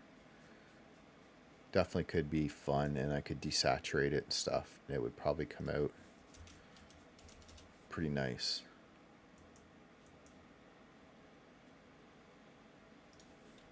It's just probably not doing a ton in terms of the lighting as the other one was.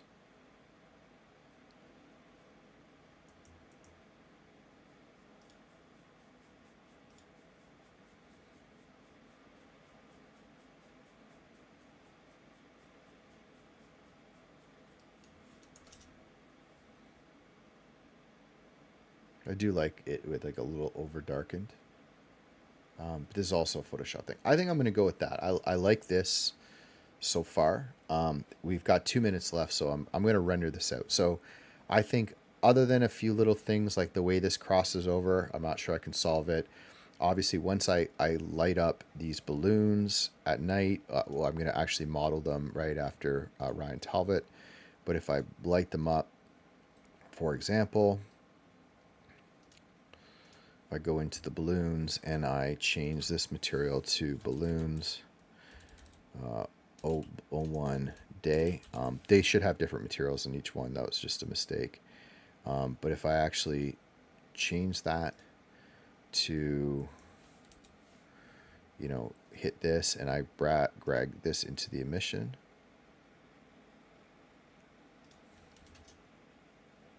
you know, you can see, I mean, it's obviously it's not what you want, but you can actually start to see the balloons come into play. That's probably fine to do this for now. We'll call this balloon 01 night, and then we can just change this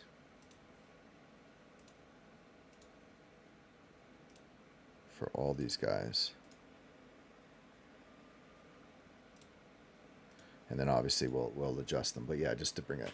So now, you know, with this we've got. Actually, I don't know why I did that. I don't want to do that right now because I want to see how that light looked on. So when I was doing this earlier, you can see from when you can see this from when the light was coming in. It was really lighting up nicely the side of the balloons. So I'm going to probably render two versions, one with this image and then one with the other. You can also cheat. Like, for example, you can do this. You can pick the light path and you can do a mix node. I think it's a mix shader. I'm not 100% sure. Yeah, I think it's a mix shader. And you can set the camera rays, the factor, and you can duplicate all of this. We're getting into like kind of intense.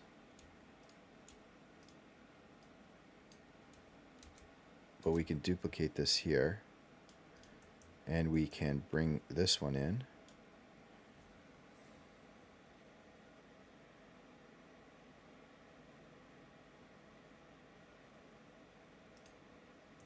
And then we can change this back to whatever we were using, which I don't actually remember.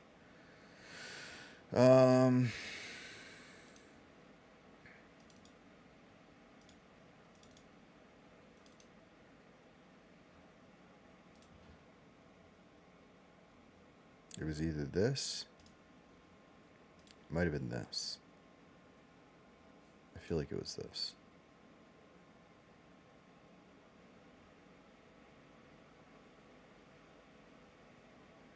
I might have just caused more harm than good there.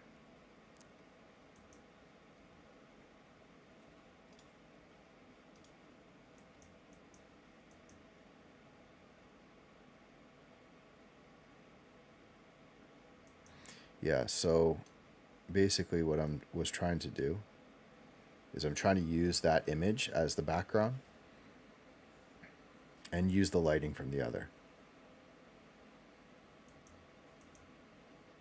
And I don't know if it did it. The location is actually wrong. This was like, I think at 0. And I want to say this was like at 125.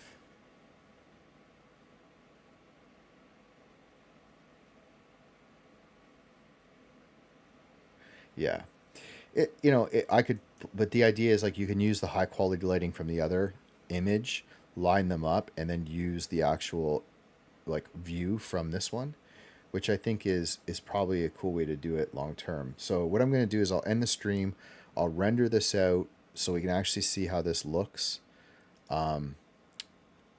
Yeah, so we can actually see how this thing looks. And then once that's done, we'll come back tomorrow and we'll work on the 2 modeling, so the balloons and the skull. And then I think after that we'll be pretty much locked in. The only thing left to do will probably be